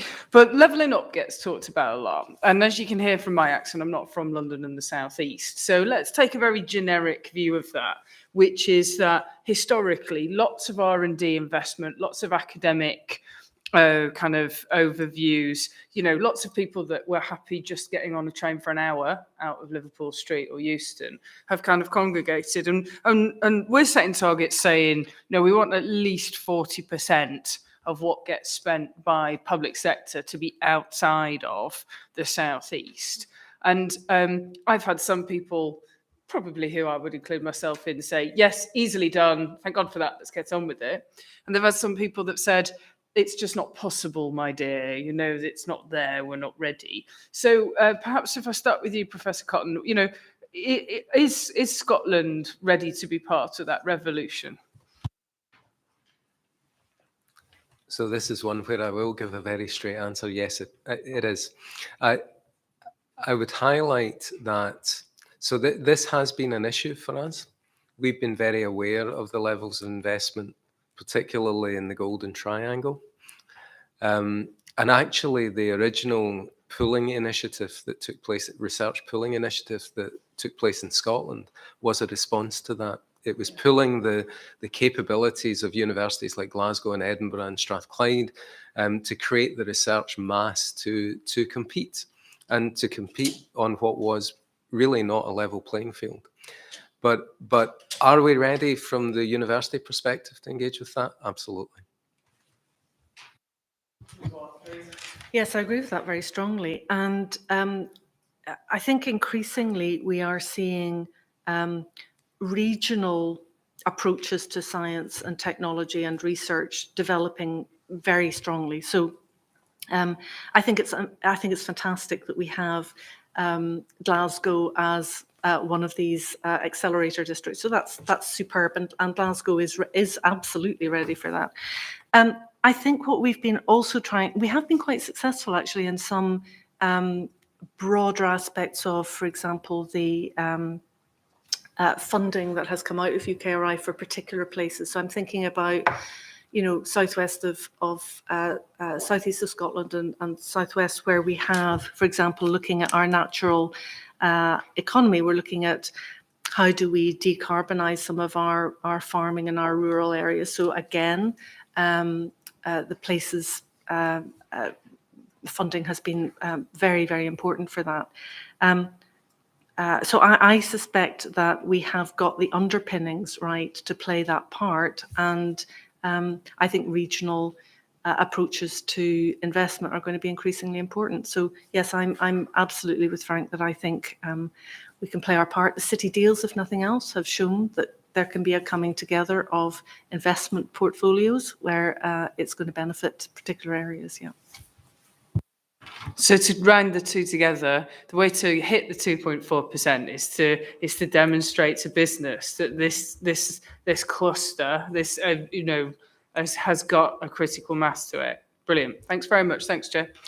Thank you very much. And finally to Carol Monaghan. Thank you, Chair. Which leads nicely on to what I want to talk about, and it's how collaboration helps.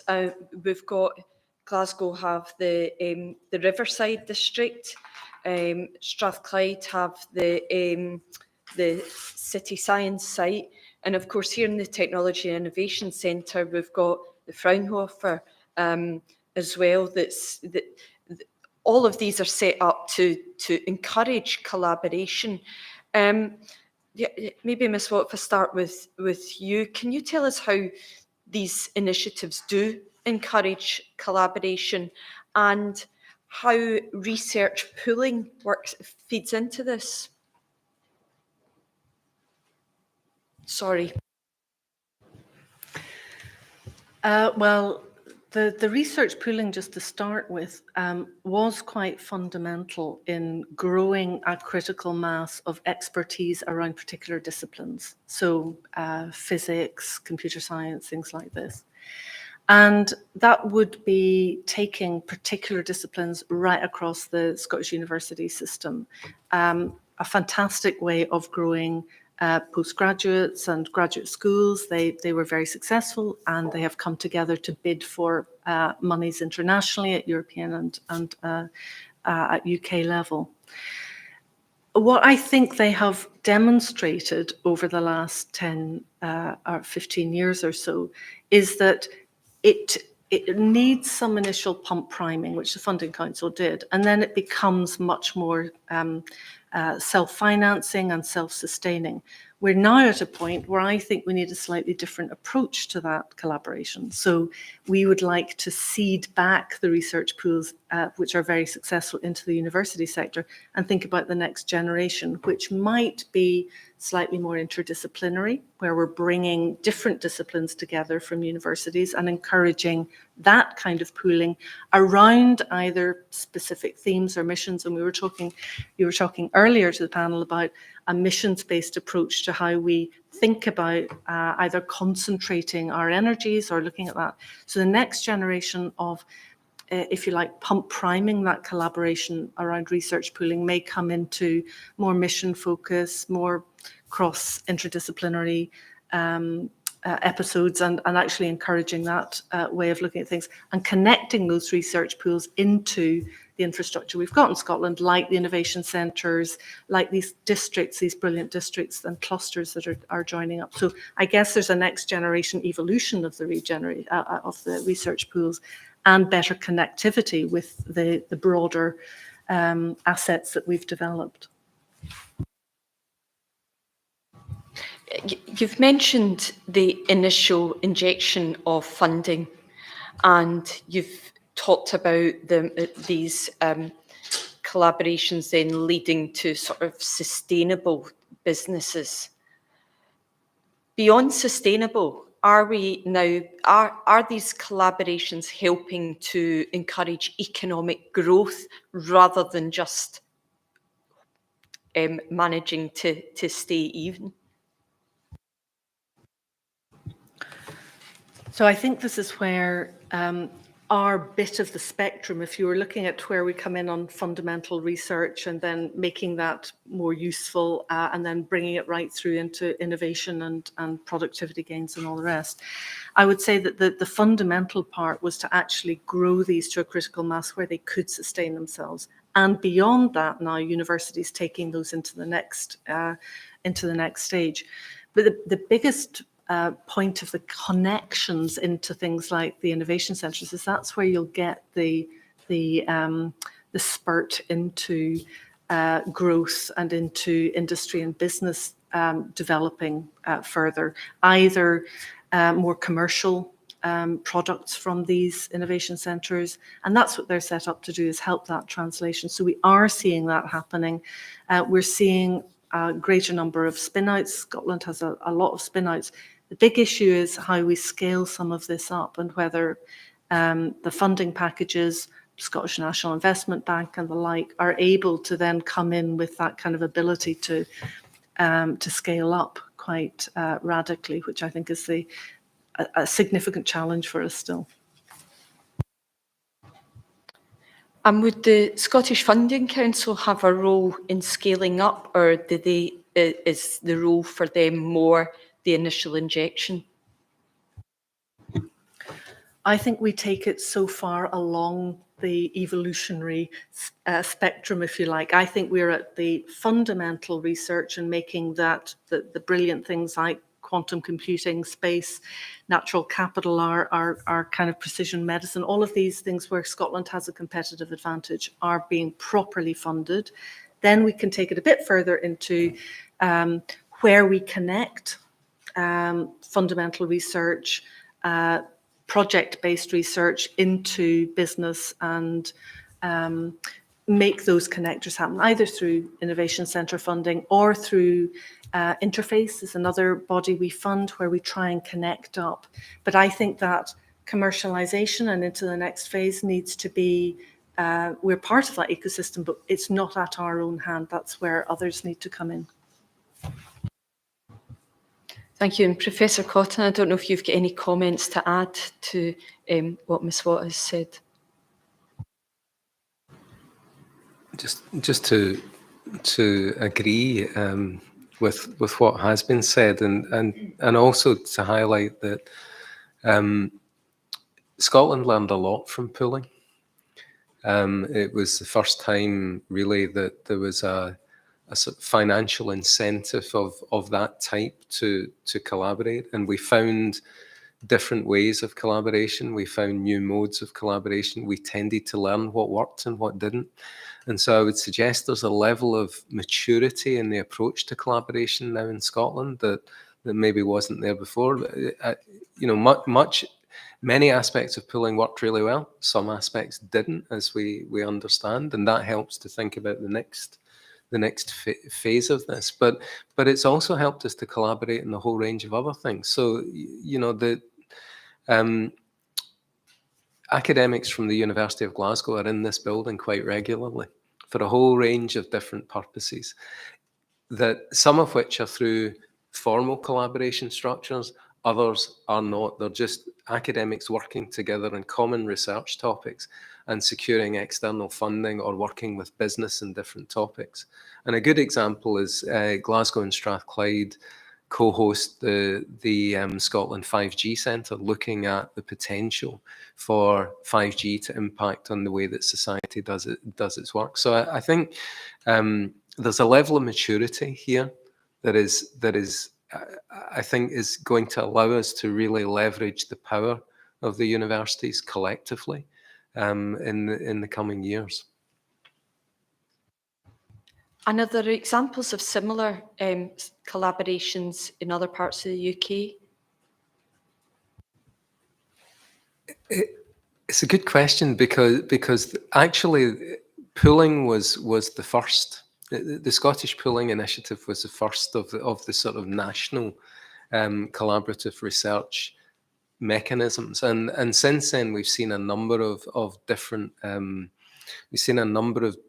sort of mechanisms come together, and in the north of England there's the N8, for example, and we see more and more evidence of regional collaborations between universities across the UK. But let me just be clear, we collaborate extensively with universities all over the UK. And I gave the example of the 4 quantum hubs. That's a great example of universities all over the UK collaborating on a key research topic that is important to the future of the country. So, and medical research is that way as well. You know, we led on some of the clinical trials around immunocompromised people and understanding what the effects of vaccines would be on them. But we weren't the developers of the vaccine. We were working with Oxford and other institutions. So we do that as part of our day-to-day business. Thank you very much indeed, Carol, and thank you to Professor Cotton and Ms. Watt for your evidence today. We take a standing interest in issues of funding and questions that have been posed by the pandemic, but also some of the direction of UK government policy on levelling up are very current, and so it's very helpful and important to have your perspective today. So thank you for that. I'm going to ask our next panel of 3 witnesses to join us at the table. And whilst they're taking a seat, I will introduce Dr. Julian Lang. Dr. Lang is the Deputy Director of Science at the Glasgow Science Centre. Elaine Gemmell, who is the Head of Regulatory Affairs at Scottish Health Innovations Limited. And Dr. Lynn O'Hare, who is the Commercial Director at the National Manufacturing Institute Scotland. Thank you very much indeed, all 3 of you, for appearing today. Perhaps I can start with a question to Dr. Lang, and perhaps invite you just to kind of set out what the Glasgow Science Centre does and how it seeks to inspire the next generation of scientists and innovators. Thank you, and thank you for the opportunity to come here today and talk to you. I feel very privileged as a representative of the Science Centre network to be here and present in front of you, so thank you very much. So Glasgow Science Centre is the largest interactive science centre by square meterage and visitor number in the UK. We aim to inspire the next generation of scientists and engineers, as you have said, but to do so in an accessible and impactful way that's relevant to all members of society so that they can contribute to the future of society and the economy. The Glasgow Science Centre itself has spent a number of years trying to build those impactful relationships with our visitors and with our audiences. And over the past number of years has spent a bit more time trying to develop more focused activity and with deeper, longer, engaging experiences. It used to be that people came to places like ours and to public engagement activities as a one-off type experience. But we know from research from King's College in London and UCL that these one-off experiences are not always as impactful as we would hope. So we're now moving towards a much longer, deeper experience. And to give you an example of that, we've now developed our Learning Lab, which is a schools platform, which explores hands-on activities for classes, for teachers, but also brings in the element of meeting inspirational professionals and allowing students to discuss research and science with the people that are actually doing it. And they meld that into the learning that they've got within the classroom, and that lasts for about 8 to 10 weeks. And that's something that really for us has come out of COVID, of the pandemic, that we had to move quickly to a blended approach, and the blended approach has allowed that opportunity to bring in the other professionals. And going from a point of 0 standing last summer, we're now reaching 25,000 pupils and over 1,000 teachers, with a programme for expansion in next year. And that's attracted sponsorship now and funding from other organisations, industry, charity, people like Opito, Scottish Power, and from local education authorities. The other thing that we are very keen on doing is building a supportive ecosystem around people and around the potential to fill that pipeline of people towards STEM careers. It's not something that we can do on our own. It's very important that we bring in education, we bring in academia, industry and government, so that there's a pathway for people to go through, and whether that's all the way through school or whether it's returners from work or from maternity, etc., or whether it's just someone who's coming off the streets to our planetarium events to watch Pink Floyd and then gets an interest in space research. We provide this supportive ecosystem in a place where they can do that. Just to give you a couple of examples of how that has manifested itself in Scotland, we've been very fortunate that most of the people here today actually presenting to you are contributors and sponsors of some of the work that we do. We have created a number of interactive exhibitions around the subjects of life sciences and energy, and most recently about innovation itself. So we have representation from the Fraunhofer, from the innovation centres, from Smes, from a number of companies that are local to us, that can really highlight how innovation is helping to solve some of the global challenges we face today, and then how that can then relate to the skills that people have within themselves, and then they can be developed further. And that's moving on now to our next endeavour, which is our Newton Flight Academy. So this is the first Newton Flight Academy in the UK. It's a collaboration between Boeing and First Scandinavia, ourselves, and Smes. So it's an exceptional learning, immersive experience for people to come to. It's got 3 full motion flight simulators in it, so you can learn to fly a jumbo jet within them. So it's really quite an exceptional immersive experience for our visitors, and that will be free at the point of use for schools. So people to come to the centre and really be inspired by something that is bleeding edge technology that we're bringing in from Boeing. Excellent. So I think that's the important thing for us, is that we are a conduit between science, technology, innovation and the public. And it's an important conduit that I think should be recognised as part of that education ecosystem. Thank you very much.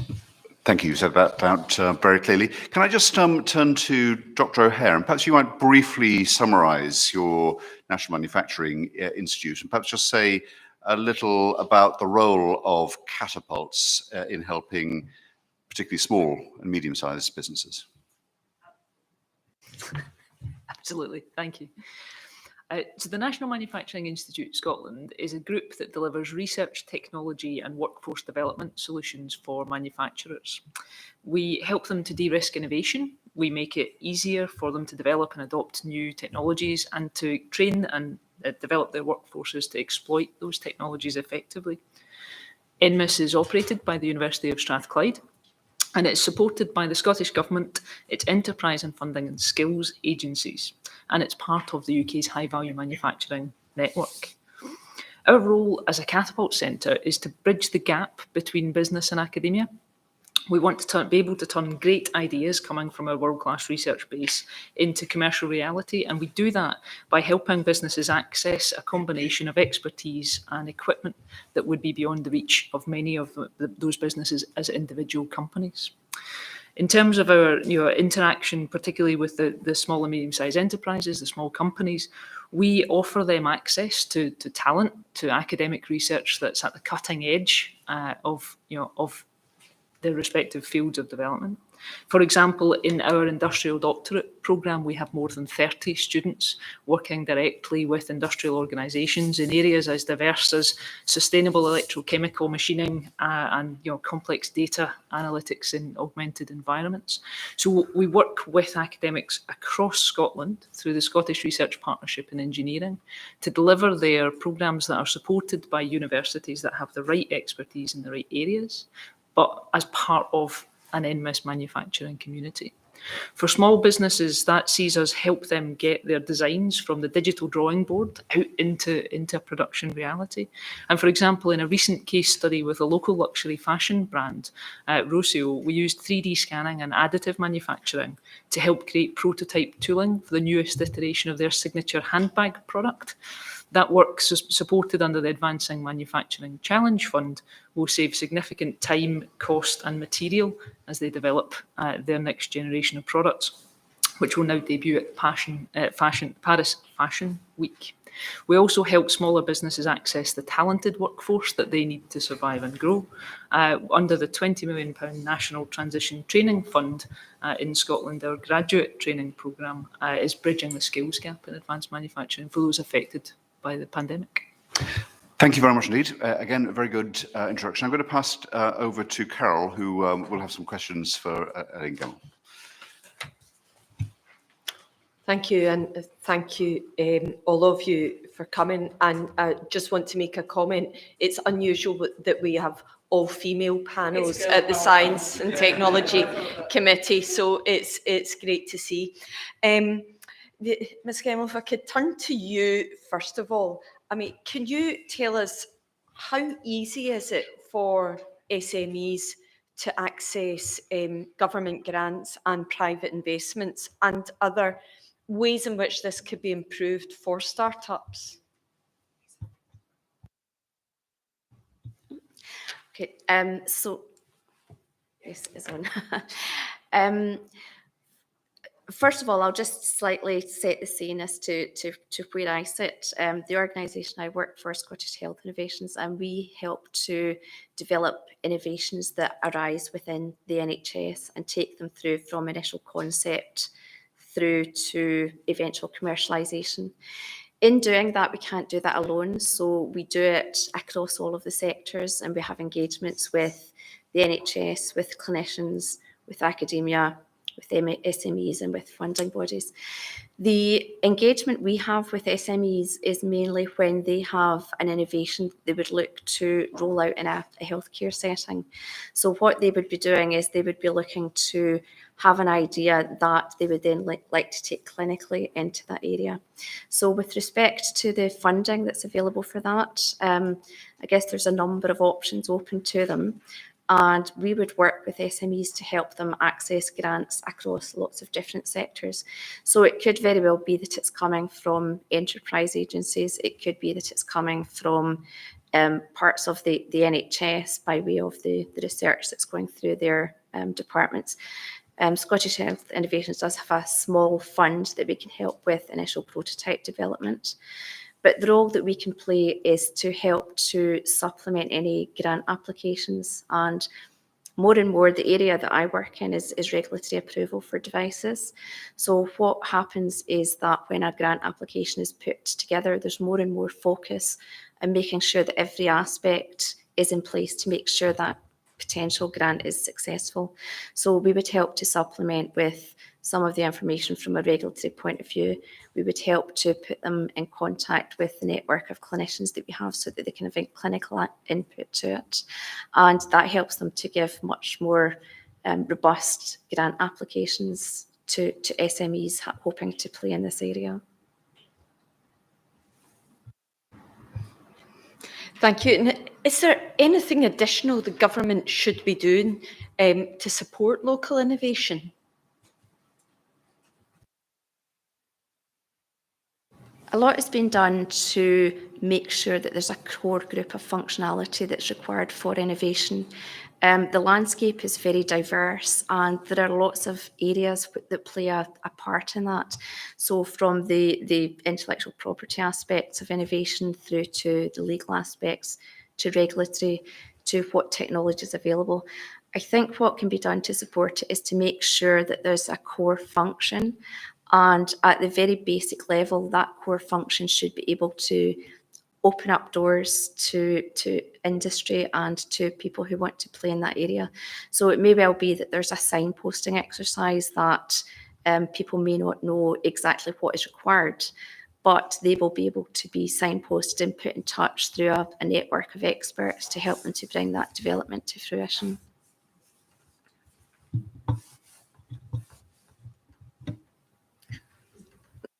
not going there. Oh, goodness. Oh, I know. Doctoral here, if I could come to you. And, I had the pleasure a couple of weeks ago visiting your site, and it was hugely impressive. And it's maybe something the committee could look at in a later date. It's still in development, a lot of it, but it was hugely impressive. Could I ask you, how important is UK and Scottish Government funding to encourage collaborations between universities and businesses and the commercialisation of research? Because you're sitting in a very particular position for that. Thank you, and we're delighted to welcome you to the National Manufacturing Institute recently, and extend the same invite, of course, to the full committee in due course. In terms of supporting innovation and commercialisation research, it's absolutely critical that government support is available. It's recognised that to bring new products and services to market, individual businesses must take risk. That's understood. But where the level of risk is too great for an individual business to bear, it's really important that government support is there to help drive that innovation forward. If I can give an example, our capability in and expertise in the management of residual stresses in NMIS is recognised as leading the way in the UK and for the UK in a global market. Residual stresses are the leftover effects of materials being heated, cooled, shaped, twisted and turned as they're processed, and they can, if unmanaged, cause parts to distort in unhelpful ways, or even to fail in service. Our equipment and expertise has been accessed by many companies, whether they're manufacturing aircraft landing gear, gas turbine power systems, marine propulsion units, or working in the oil and gas sector. Without the government support for our research and capability in that area, none of those individual businesses could have brought their products or services the benefits of that technology, and they would not have been realised in the UK. It's also critical for government innovation and commercialisation support to drive supply chain development, in our view, ensuring that the economic impact is maximised as we do that. So we work, for example, in partnership with Boeing, and as part of the Boeing Scotland Alliance, which has been supported by Scottish Enterprise, Boeing have committed to doubling their supply chain in Scotland through their research and development efforts, and to creating 200 jobs in the next 5 years. So definitely a critical factor in creating the right expertise and making that accessible to companies of all shapes and sizes. Thank you. And if I could turn finally to Dr. Lang. You'll know that because we've had interactions over a number of years, I would bring school children to the Science Centre, but it has changed hugely over the last probably 5 to 10 years, and certainly even in the last probably 3 years. It's unrecognisable, the work that's been done at the Science Centre. So I just want to kind of back up everything you're saying, first of all. And I think the big change is that rather than youngsters going in and playing about and having a lovely time, they're actually going in and having an experience that's going to enhance their science capability. So just a quick question to you, Dr. Lang. Are there other examples of this type of work in the UK, and could this be replicated by other science centres across the UK? Thank you. Yeah, absolutely. There are many examples. There's a great network of science centres across the UK. It's just over 60 science and discovery centres in most areas. However, they're of varying size. And there's only probably about 4 or 5 of the similar size to Glasgow Science Centre. But I do believe that most centres are now looking at developing the public's science capital. So their hold all, if you like, of all the science knowledge that they've developed across the years, whether that be from talking to a neighbour or watching television or what they've learned at school. So we're all now looking at ways that we can develop science capacity, science capital, and really bringing that level of science literacy up. Emily Dawson at UCL has talked about the lack of opportunity to access science and learning about science, critiquing science, otherwise enjoying science, can be seen in a form of marginalisation. So the science centres are very much looking towards increasing that science capital. And if you look to your local science centres, you will see opportunities where they're trying to do that. I believe Glasgow Science Centre is maybe a bit ahead of the game in terms of developing a real strong process of that longer term engagement. And indeed, we have had requests from other science centres to purchase that. So I think there's a real potential for us to develop things that can be rolled out on a much wider basis. Thank you very much indeed. Next, I turn to Catherine Pletcher. Thanks, Chair. Hello, ladies. Brilliant. Right, and it's not often you get to say that. I want to just quite quick fire if we can. But we've been hearing from businesses. We've also heard from the different panels the role of procurement and some of necessarily the kind of less desirable behaviours that existing procurement processes can play. So we've got brilliant science and innovation inspired by people such as Dr. Lang. They've had a great idea. It is commercial. What can government procurement do to help smooth that path and to make that, standing on its own 2 feet? Start with Dr. Hare. Thank you. And fantastic question to focus on. Our experience in the pandemic highlighted the need for responsiveness and innovation in procurement, balanced with appropriate value for money and quality concerns. In Scotland, we saw in 2020 the development of the Scottish Government's Supply Chain Development Programme, which seeks to bring together the economic development and procurement aspects of government with enterprise and innovation support from the public sector. That's something that we've very much welcomed. Smes is integrated in that effort, and what we want to do through that effort is to build resilient and strategic supply chains for the country. We've seen some excellent examples, particularly in the health sector, where the health innovation assessment portal allows companies to bring really new and exciting ideas to public procurement for assessment in ways that maybe are not conventional response to tender. And we've seen government foster manufacturing innovation by driving, local manufactured content, focus on inclusion and equality and diversity in the supply of goods and services. We would welcome much more of that.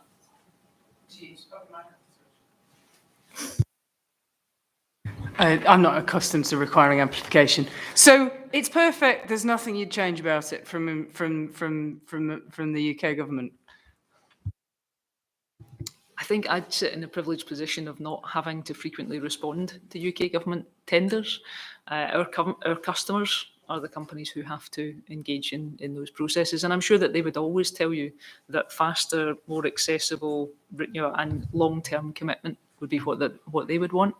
Our role is to be able to support them in that endeavour. So when there are requests for services, that those services and goods can be developed rapidly, manufactured locally, and deployed as quickly as possible. Dr. Gemmell?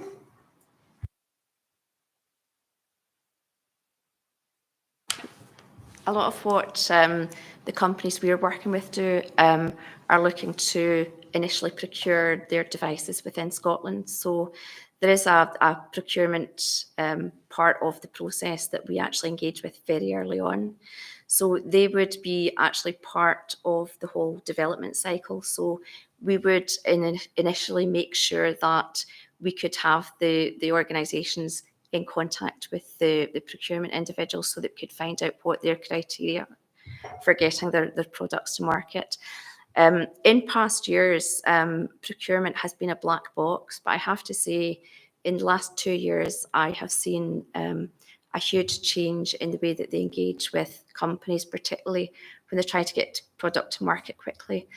A lot of the steering groups that I sit on actually have a procurement person sitting on that so that they are right in at the early stages. And while there's a lot of criteria that have to be met, I think understanding those criteria before you start to go into a whole development cycle is really important. There's absolutely no point in getting to the end of the development house, spend a lot of time and resource to find out that you can't get it through the procurement process for some way.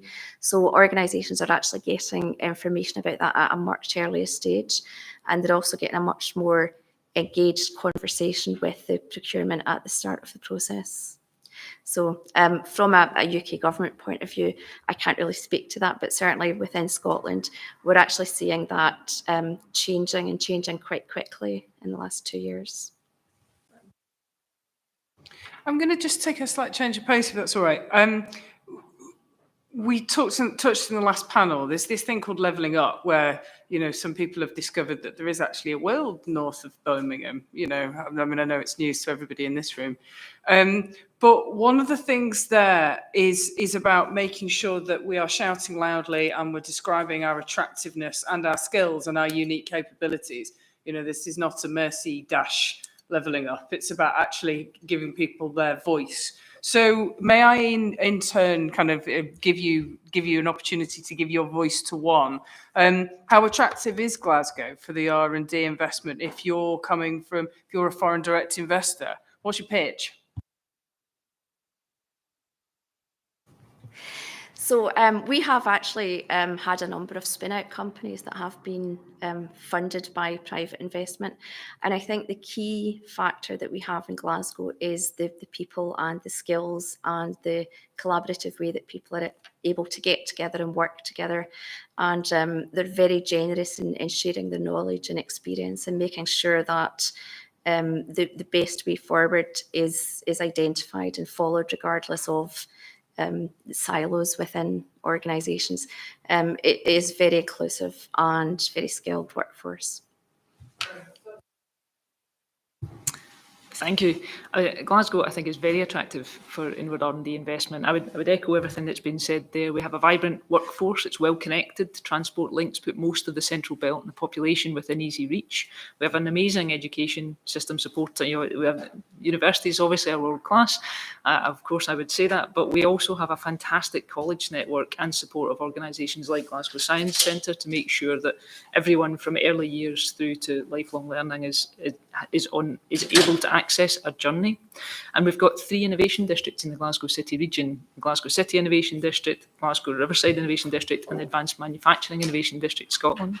We hosted COP26. Glasgow is on the world stage for its effort in sustainability, and including, from my perspective, sustainability in manufacturing. And we have other successful industries here that can support and grow that. We have a strong finance presence from the likes of Barclays and JP Morgan. We have an amazing life sciences sector, and we have a really strong creative industry, which you see in many cinema screens across the world, with Glasgow as the backdrop now. So I would say very attractive for R&D investment. I think it's probably something that my colleagues are better served to answer, but I would just echo what Elaine and Lynn have said in terms of the people that are here and their enthusiasm and interest in science. We're always blown away with the amount of questions that we get asked from people that you would not expect. People come in for all sorts of different reasons, and they're asking very pointed questions. They want to know more. They're very interested. They know they've got a heritage in innovation and technology, and they want to do more for it. Thank you very much indeed, Catherine. And finally to Aaron Bell.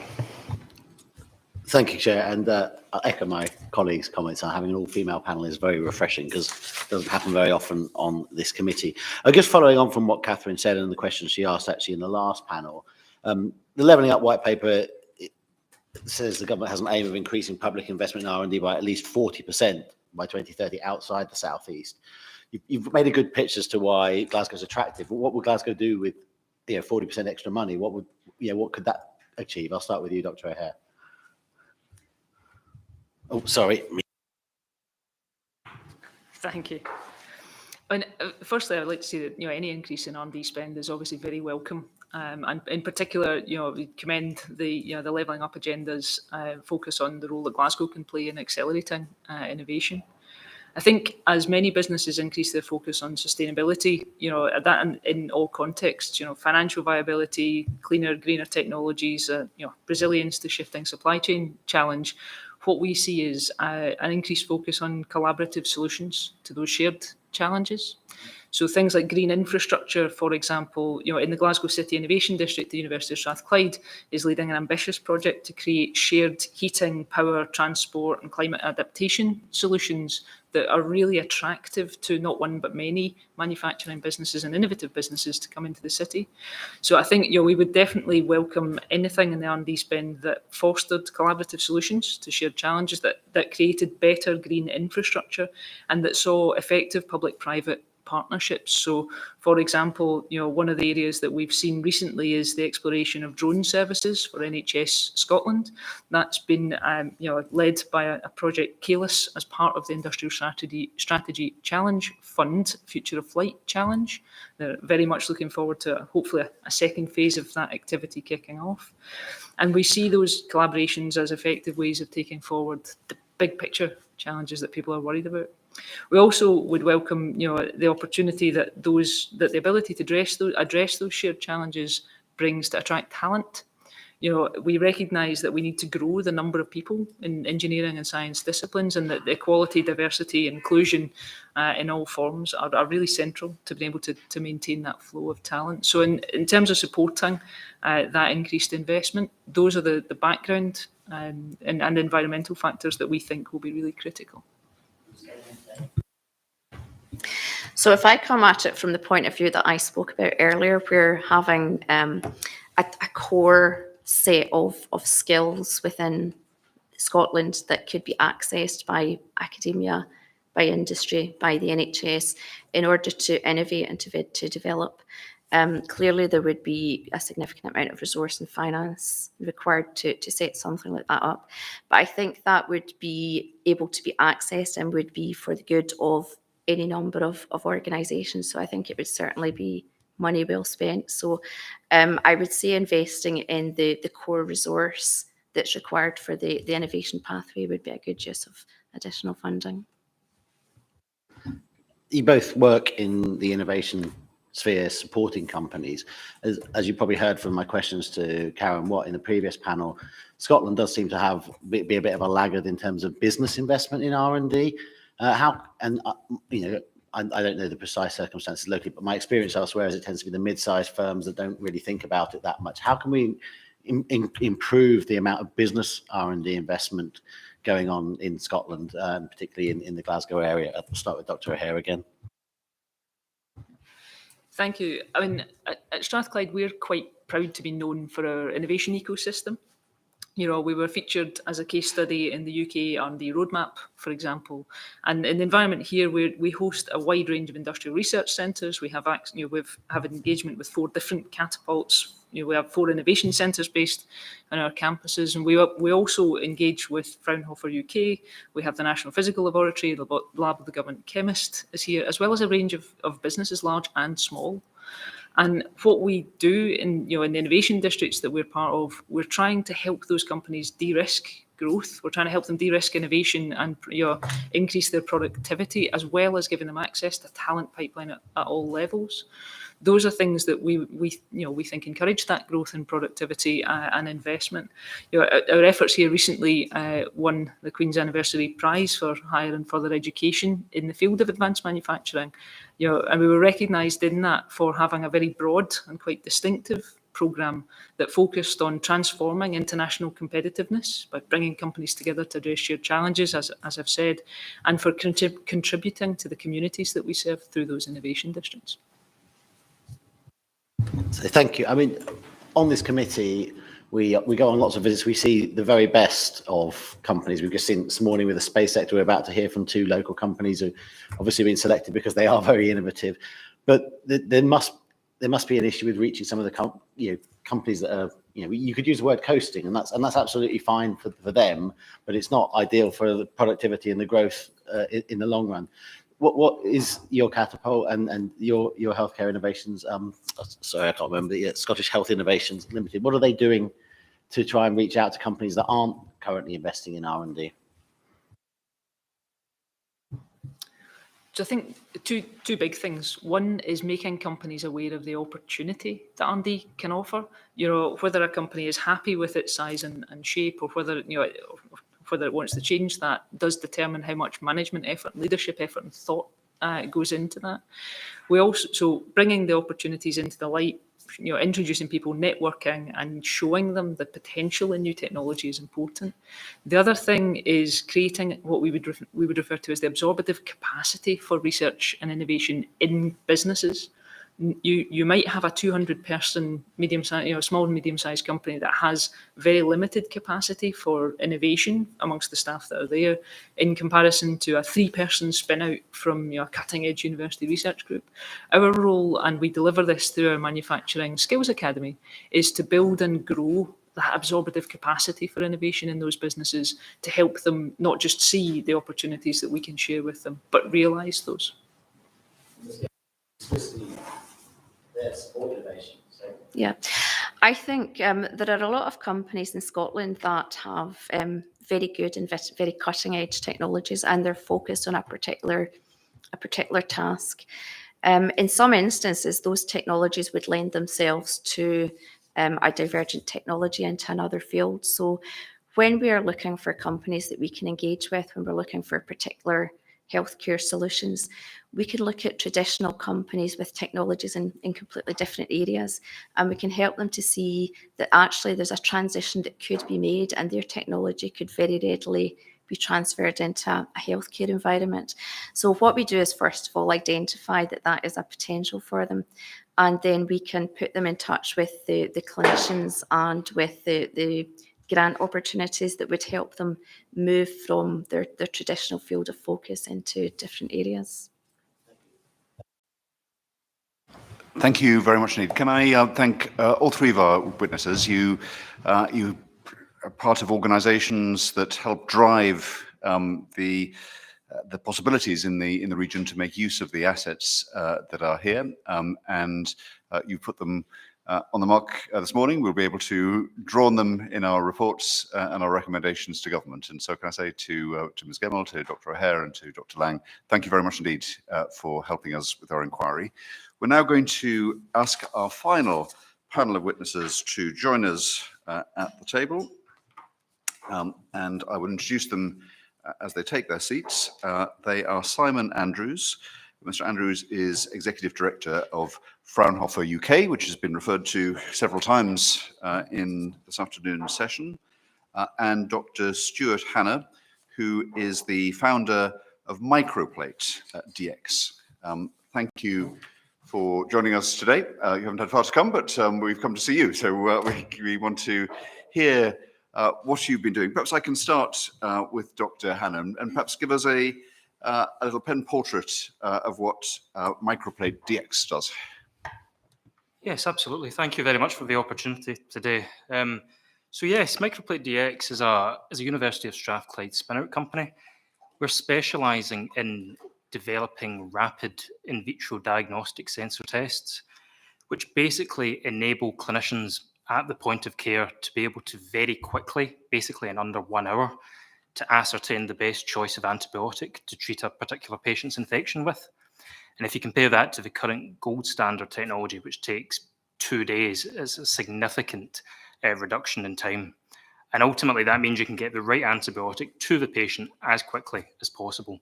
So we're starting off looking at urinary tract infections, but this has got broad appeal, this sort of technology, into lots of different infectious disease areas, sepsis, fungal infections, and these sort of areas, really trying to tackle the global health threat that is antimicrobial resistance, or AMR. Thank you. And in the progress that you've made to date to develop these exciting applications, what support have you drawn on, and from what sources has that come? Yeah, we've been very fortunate, I think, in terms of the support that we've received today. You know, this obviously started off as an academic project back since kind of 2018, and it's been kind of slowly commercialized through the whole ecosystem. So starting off with a lot of support from the University of Strathclyde, that's been invaluable from a purely research perspective, but actually Strathclyde's got a very well-established kind of ecosystem in place for developing spin-out opportunities, helping review business plans, you know, really gearing us up for that commercial journey, essentially. So that's been absolutely invaluable for us. Over the last 18 months in particular, we've been part of the Scottish Enterprises High Growth Spin-out Programme, HGSP. We've gone through 2 rounds of funding with them. And they identify essentially academic research projects that have that potential to add high value to the UK economy and beyond. And so they've been excellent in terms of giving that funding. That's essentially been a grant to the university, but it's very much taking us on that journey from getting it out of the lab into that commercial space. So looking at the opportunities available, developing our business plan and that side of things. I've also, on a personal level, been fortunate. I've received funding from the Royal Society of Edinburgh as part of their Enterprise Fellowship Programme. And again, that on a personal level for me has been fantastic, taking me from an academic researcher to essentially the CEO of a new spin-out company. So that's been great. And in terms of smaller pots of funding as well, we've been supported by people like iBioIC, the Industrial Biotechnology Innovation kind of centre here in Scotland, and Innovate UK as well. We've had some funding from them on a couple of different methods. One to do a large piece of customer discovery work as part of their kind of iCure programme, and some smaller sort of funding as well to be able to start developing our relationship with one of the UK catapult networks, so the Centre for Process Innovation, starting to look towards some of the manufacturing and some of the challenges to start scaling up that side of development. Clearly, you're succeeding. You're growing, and you pointed out some of the successes in terms of support and funding that you've been able to access. Obviously, one of the things we want to do is to kind of cover the back of those that don't make it and that fall at the various hurdles, and identify what those hurdles might be. So, did you encounter any frustrations? Anything that, from your experience, you could make it easier for others to pass through? Yeah, absolutely. I mean, I think we're still, a caveat, we're still at a relatively early stage in this process. We've been fortunate to date. We've had a number of opportunities, but I think one of the key ones is really, I think development of the ecosystem to take research projects, which essentially are coming out of academic institutions, and scaling it up to a point where it's then ready to be commercialized and to form spin-out companies and to actually to make that transition, and knowing a point to do that isn't always easy. For us, we've been on a relatively well mapped out journey, but I think one of the challenges in the process is perhaps, around the availability of funding at different stages. I think from what we found, there's a lot of funding opportunities locally and at sort of national level for the academic research to take place, especially in the sort of life sciences diagnostic sphere that we're operating in. But a lot of that initially is obviously focused on developing a sort of proof of concept work, which works really well in an academic environment. But in terms of finding the funding opportunities for us to go and, perhaps develop partnerships, more collaborative arrangements, we've been fortunate in going out and asking people, and have been interested in what we're doing, and we've been able to form relationships more organically that way. But in terms of actual, say, funding streams to perhaps promote some of that work with manufacturers, or even, looking towards the NHS where we're trying to get these innovations in place, some of that stuff could be, I think, perhaps better signposted, just to give other companies an opportunity to know at what point they can essentially access that, and know at which stage in their journey they can start to tap into some of these resources. Because there's no doubt, we've heard today, these resources are available. I think it's just the signposting to know at which point you can actually take advantage of some of these opportunities, and then knowing the blend ultimately between, I suppose, some of the local opportunities, and when private investment then starts to play a role in terms of starting to scale up the commercial side.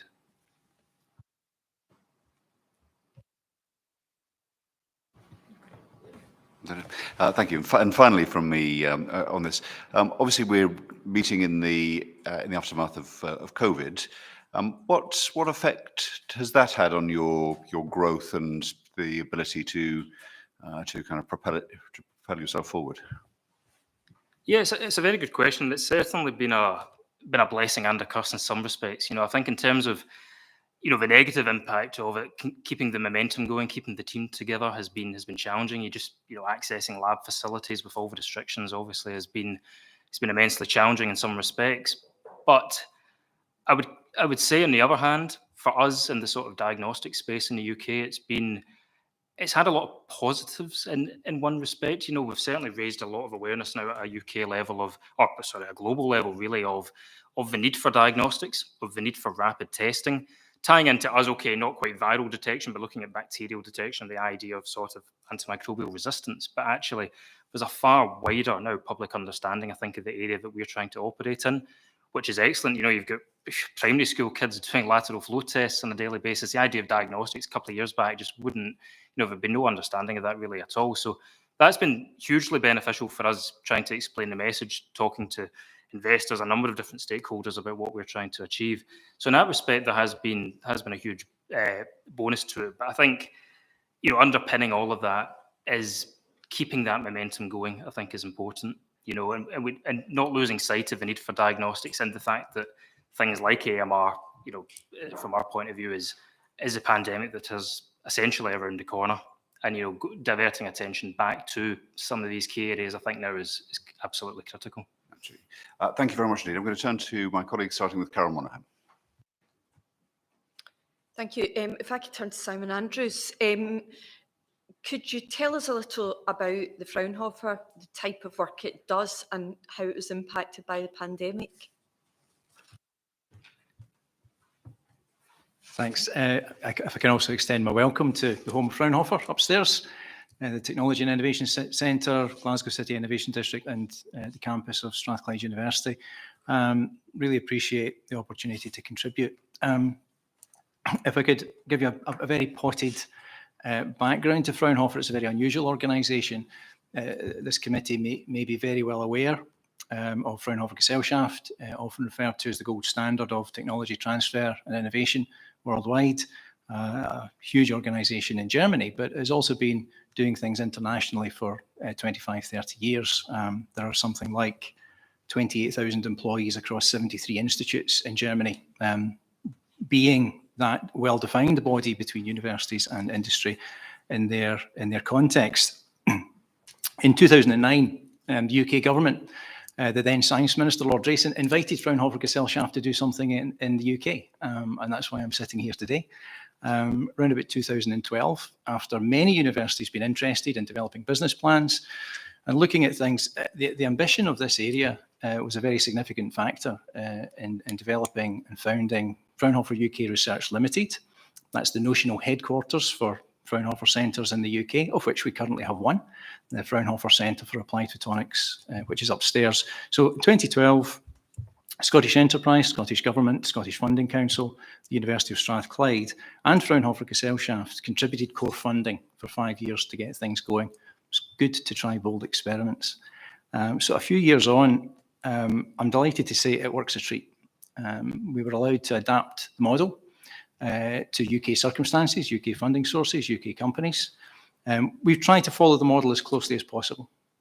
We're a UK company. We invest any surplus, because we're not for profit. Any surplus is reinvested in the UK. Any IP stays in the UK. This is a philanthropic effort. And a network of really good scientists and engineers proving how good the Fraunhofer model is the ultimate goal. So we're here to benefit the UK economy and hopefully help connect up UK and German supply chains and make good use and good friendships with the things that are going on in Germany too, but primarily serving the local cluster and the UK broadly. About 45% of our business is in central Scotland, 45% across England, and maybe around 10% in Europe and the wider world, dealing with European Space Agency, Five Nations, NATO partners, that sort of thing. So it's a great success. It works. It's simple. It's consistent. It knows exactly what it does. We do R&D projects for industry. They give us a contract and we deliver a prototype. That sort of work, as well as other complicated variants, and lots of collaborative work as well. And in the context of today's conversation, I think our ability to draw different parts of the supply chain together, to work with academia and a range of universities and different parts of the supply chain is really, really powerful and really, really effective. I would happily argue it's the most effective, efficient and successful innovation initiative the UK and Scotland have ever tried. Our GVA has been measured to be about 14.6 for a pound of taxpayer money going in. A number that other people don't quote is sometimes the cold hard cash. We don't count in kind. We don't count ripple effects and multipliers. We measured, I need to do the 2021 numbers. At the end of 2020, for every pound of Scottish taxpayer money we had consumed, we had stimulated another £12.39 of R&D activity, cash, audited cash, in companies in the UK. It's fantastic. Sometimes interventions and stimulations really, really do work if they're focused, if they know exactly what they're doing, and they stick to the mission. So what we offer is very, very deep enabling technologies. Well, we don't say enabling and emerging anymore, we say transformative and disruptive. So it's all about photonics, lasers, optics, and of course, quantum technologies. Our impact, I believe, has been completely disproportionate to the scale of the operations. There's about 65 people. You meet some of them upstairs, I hope. But just to calibrate, the population of Scotland is 8.2% of the UK, typically winning 3 or 4% of Innovate UK monies. In quantum technologies, Fraunhofer upstairs is winning 7%, Central Scotland is winning 30%. There's great evidence that clusters work. There's great evidence that this sort of stimulation can work. So that's who we are and what we do. It's been a terrific journey. And we're very, very focused on just delivering stuff for industry. I was asked about the impact of COVID for ourselves. The laboratories were shut for 90 days in 2020 in accordance with Scottish Government rules. Our income was down 20%, which means we were doing some good work at home. Our expenditure was down 20%. So in terms of balancing the books, 2020 beat 2019. 2021 was our best year ever. With significant growth there.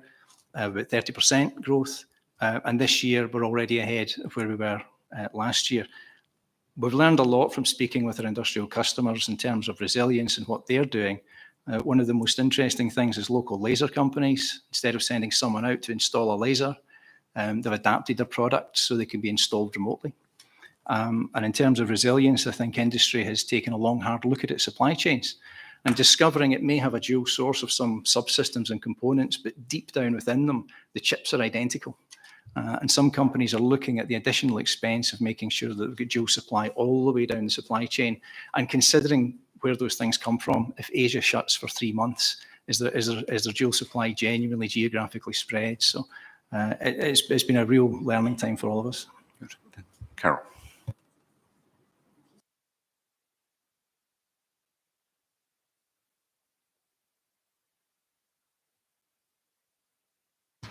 There we are. I'm on. Simon, because I'm having microphone problems, I'm going to ask you 2 questions at once, if that's okay. The first question is, I mean, you've talked about how successful this model is. Why is there still only one Fraunhofer in the UK? And the second question is, what specific products or devices did you develop over the course of the pandemic that was used for pandemic recovery? Thanks. So in the history of where we came from, the Hauser report and Dyson reports gave great confidence and encouragement for the UK to do something like Fraunhofer. That was very clearly written in. In that time period, there was a transition from a coalition government to a Conservative government, and simultaneously the catapult centres were being born, and a huge amount of resource was put into those. They share some of our goals, and there's some very interesting similarities and some very, very interesting differences between the two systems. I think so much resource was put into that. There was not the commitment to put resource into other experimental models at the time. But yeah, we'd be delighted to see other Fraunhofer centres around the UK in non-photonic areas, in non-quantum areas. In Germany, every aspect of physics, chemistry, biology, engineering disciplines, computer science that industry would be interested in are all served by a deep transformative and disruptive technology centres. In terms of our direct response to the pandemic, we had some very interesting conversations with young companies with some very ambitious ideas at early stage of how to do diagnostics non-invasively. None of those came to fruition in a particular project. It was too early stage and too early risk for their investors to pursue. Perhaps if they'd known how long the pandemic would be, they might have taken a longer term view. I think our impact in the economic recovery is probably all the more important, and managing to keep up the momentum, in fact growing in line with the the ambitions of the UK Photonics Centre and the UK quantum community. We've been growing in line with or ahead of what's going on there. Yep.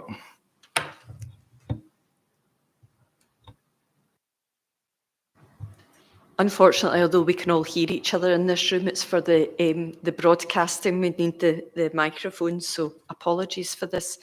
And I've forgotten what I was going to ask you now. So I might reserve the right to have another nod to the chair. Why don't we go to Apologies, Catherine and then Erin, and come back to you, Carol. I know, it's like, isn't it? Gentlemen, hello. I'm trying to kind of explore the edges of this idea where you have a, genius level academic innovation that's got a clear commercial purpose, but falls by the wayside due to some of the practicalities, be that a lack of a masthead client or a lack of a sum of money at a key point in the cycle. So, Simon, Mr. Andrews, if I come to you first, but then I want to ask you both quite a philosophical question, but you only need a quick response. So there's lots of different pots of money to help smaller SMEs take that kind of financial leap with capital. There's the British Business Bank, there's the Scottish National Investment Bank. Do you use them? Have you used them? Is it too complex, or what's good and what can we do better? So I'll maybe, so rather than Fraunhofer UK, which has some core funding from government and wins R&D project monies, I'll maybe give a perspective I've learned from all of our industrial customers. We understand Scotland has an excellent angel investor community, but there's a VC gap missing. Stuart's talked about some of the things that happen well in the early stage.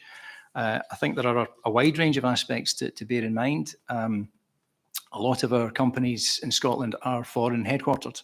And I think it's really important that when we're looking at the investment in companies, we make sure that foreign headquartered companies coming here don't just come for manufacturing, but they make very good use of that bountiful system that we have. We have Europe's most highly educated workforce here in Scotland, and the university system is marvellous. If a company only moves manufacturing, it's very, very easy to move on. The medical device industry in Ireland saw that. The ones who didn't move were the ones who engaged heavily with the local R&D infrastructure. I'm going to promote Fraunhofer, of course. A lot of companies don't have their own internal corporate labs or the absorptive capacity. Having flexible external sources they can turn on and off to do something maybe a bit higher risk or project number 3 that's not top of the agenda, it's really, really powerful when companies use that. And once they begin to start flexing those muscles, it really is a wonderful thing to have. So with foreign direct investment, we should encourage people over here because of the incredible workforce and the rich environment we have. But also make sure they get fully engaged and give the attractive incentives to make sure they do engage with that, because that's what will keep them here and keep the value here, keep the higher value jobs here. Fair enough. So I agree with the points that you've just made, but I was expecting you to say, well, you have to fill out a 278-page form to get 5 million out of the British Business Bank or that kind of thing. You're not as exposed to that because of the Fraunhofer model. Is that yeah?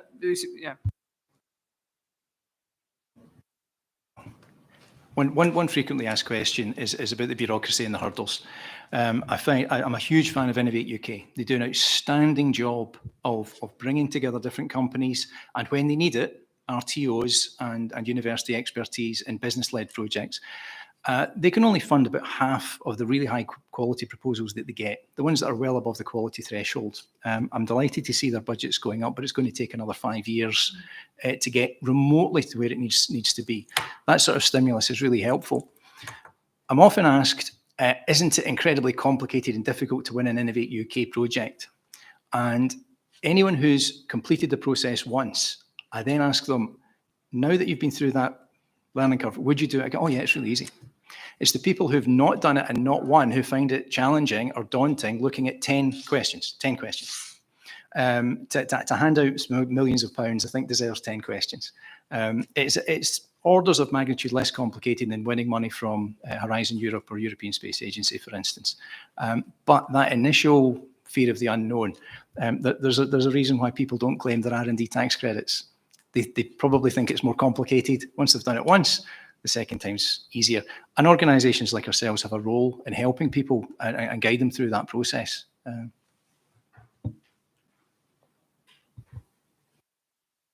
That's incredibly helpful and very, very interesting. Dr. Hannah, could I just get your perspective briefly on that? You know, is it a complex and daunting landscape where you're starting out as an innovator like you are now?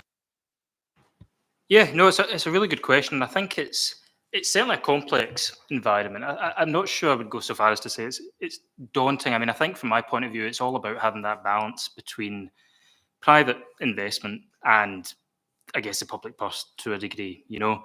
And as Simon touched on, and I was mentioning earlier, there is a little bit of a gap, I suppose, at the stage that we're at, where, you know, we've spun out, we've had those sort of proof of concept, those early pots of money into the business. And largely that has been public funding, you know, through places like Scottish Enterprise. And it's taking it to that next stage where you're wanting to show that you've been able to essentially de-risk the technology to a degree where it's attractive to private investors to then come in. But if you can attract them, looking at it at a sort of higher level, if you can get that private investment in, then things like the Scottish National Investment Bank or through Scottish Enterprise as part of a co-investment fund are fantastic to be able to leverage, essentially match funding for a lot of those schemes. And there's a number of different schemes that we've been working through from Scottish Enterprise. They've got R&D grant schemes. There was a Smart Scotland scheme, which is unfortunately closed at the moment, but hopefully that will reopen in a similar vein, because that's an extremely useful scheme to get some funding with a small amount of match funding required from the company. Innovate, certainly. I mean, I touched on before, we have had some small pots of funding from them. I think on the Innovate Smart scheme, highly competitive, but absolutely, as Simon alluded to, if you can get through that process, I think the length of the applications and the actual requirements to get there, you know, it's probably fair enough in terms of the actual support and the amount of funding you're actually getting back there. But I think one of the challenges, I think, from my side that we've perhaps faced, you know, we've applied for two of the larger Innovate grants to date, and we've been unsuccessful. And I'm not saying that our innovation should have been picked over anything else. It's just from the point of view that, but when you look at some of the feedback, it doesn't always align to the national priorities. So for us, AMR, big government national priority, the O'Neill report, all of that stuff that came out a few years back, but it's not always translates through to what is actually then getting funded through the pipeline, and that's something I think that does need to be looked at a little bit.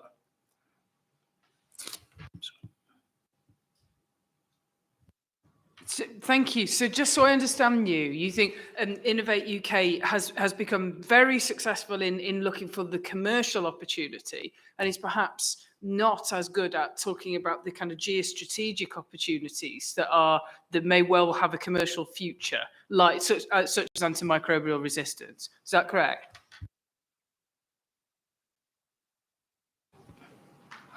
Sorry. I think there's certainly an element to that, yes. I mean, I think looking at it, I think there should be perhaps a better tie-in between what Innovate's essentially funding and, I guess, national strategic priorities. So, you know, I'm only talking, I guess, from one sort of life sciences diagnostics AMR point of view, but I think for us, that is an area, and again, I touched on before, that was an area of significant priority and interest, I guess, prior to the pandemic.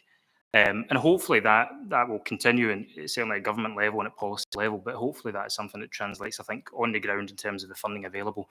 And I think one of the challenges with that, and I can see the other perspective, I think the challenge on that is essentially the timescales involved in the diagnostic space. You know, COVID, clearly things were accelerated to get some of these tests out, but there is, you know, regulatory approval processes, clinical trial processes to go through. There's a lot of development work. So I think, you know, it's having that match between expectations ultimately and putting the money in now versus perhaps seeing the benefits in 2 to 3 years down the line. Yeah, okay, so that's very interesting. So if I make sure I understand you, there is a role potentially for the Science Technology Committee to recommend to government to be getting out of the way of some of the longer standing regulatory burdens and maybe taking, where safe, the advantages of some of the developments that have happened during COVID, and making sure that those more speedy approaches are embedded to help you deliver your innovations quicker to market and potentially achieve a commercial return. Is that fair? I think that is fair. I think there's certainly merit in pursuing something like that. Absolutely. I mean, I think for me, I mean, I guess ultimately some of these schemes are about the sort of high risk but potentially very rewarding kind of impacts that can be returned from them. So, you know, I think it's taking that balanced approach. You know, I guess ultimately to make a dent, and I keep going on about AMR, but that's, you know, obviously the space that we're operating in. But I think going forward, that is an area that is going to require some real innovation and ultimately some potentially what might be perceived at this stage relatively risky investment and ultimately time to get to market. But I think some of these things, it could be really valuable if there's just that sort of focus on what can be de-risked and how do we perhaps ultimately get there a little bit quicker. Thank you very much. Aaron Bell. Thank you, Chair, and thank you both for your time. Going back to levelling up, obviously the white paper came out last week. I'm not sure you'll have had time to read the whole thing yet because it's pretty chunky. But in terms of one of the things it's offering specifically to Glasgow is the concept of what they call a new Silicon Valley style innovation accelerator, which would see local consortia developing a plan, identifying transformational projects to grow their innovation ecosystem. Would that be welcome in Glasgow? Is there a need for that, Mr. Andrews? Thanks very much. Yes, it'd be very welcome. What we see in cluster activity is that active clusters thrive and grow, and it's more than just a couple of companies being similar. It's interesting that you refer to it's referred to as Silicon Valley type inspired. I think there's a huge myth that there's a different attitude to risk in Silicon Valley. I think that's absolute nonsense. Whether you're an investor or an individual, once an investor has invested in the similar sorts of technologies more than once, they feel comfortable, they think they know something about it, they think they can spot some pitfalls, and they're willing to invest again. From an employee's point of view, joining a startup company in Silicon Valley, one of the things, we're all human beings, one of the things that people can be risk averse to is simple things like having to move house or having their children move to a different school. Someone in a Silicon Valley startup typically doesn't mind if it fails because they will not be moving house. They won't be sending their children to a different school. They will probably be parking their car in the same space when they join the next company. So there's no magic in the air. It's about that critical mass. It's about that cluster and the confidence of having the key people there and also having the investment there. I think you mentioned earlier there's a lack of a VC community in Scotland or a lack of a VC forum where people are regularly coming up and visiting and seeing exactly the rich vein of stuff that can be done here. I would say, yes, it's very welcome.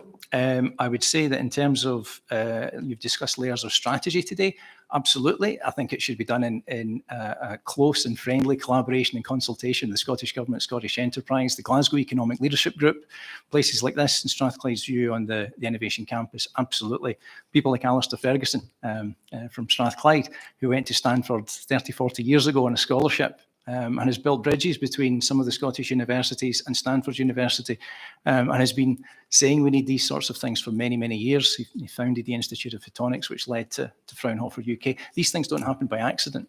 This innovation district is here because of a university plan, which looked at saying a university that already wants to embrace technology, not just trying to do it all itself, but by realising that by embracing offshore renewable energy catapult next door, the innovation centres, Fraunhofer, etc., putting it all together, it is much greater than the sum of our parts, and lots of things interweave.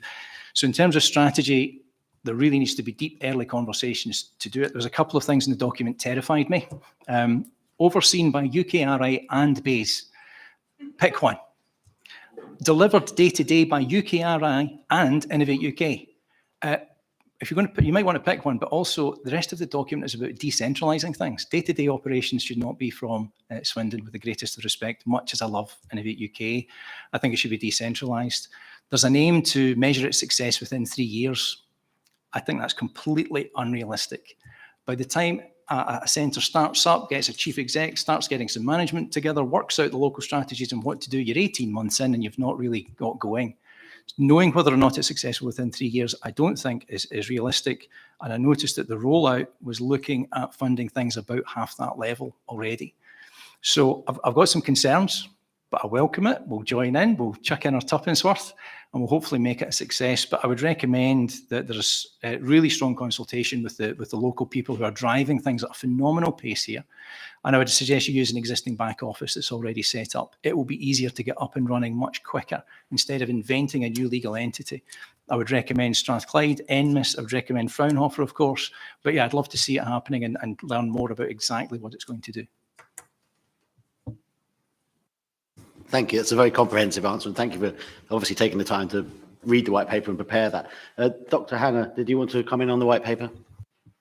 Yes, just a couple of things, I guess, to add to what Simon's said there. So essentially, I think it's key, that idea. I mean, it'd be certainly very welcome indeed for Glasgow, and I think if it helps attract more global talent in that space, it's absolutely going to be welcome and potentially huge for the city. I mean, I think the key, as Simon there alluded to, I think the key is actually trying to embed this into the existing sort of ecosystem and framework without maybe starting from the absolute grassroots. I think there's a lot of lessons that probably can be learned from the way some of these clusters have worked before, and just looking at that in terms of how do we continue some of that momentum, and I guess ultimately what's been done previously in terms of promoting some of the collaborations between academia and industry and keeping some of that going. I think if that translates in, then it will absolutely be a huge success, I would reckon. Turning to your specific company, are you at the point of making sales yet? No, not yet. We're still going to be a couple of years from that, yeah. I mean, I asked because it refers to the question Catherine was asking earlier about government procurement. Are you anticipating having the government, essentially the NHS Scotland or the NHS in general, as basically one of your anchor clients? And is that something that more innovative SMEs need? What role does an anchor client, and I'll come to Mr. Andrews as well on this in a minute, play in helping support the growth of startups and innovative companies?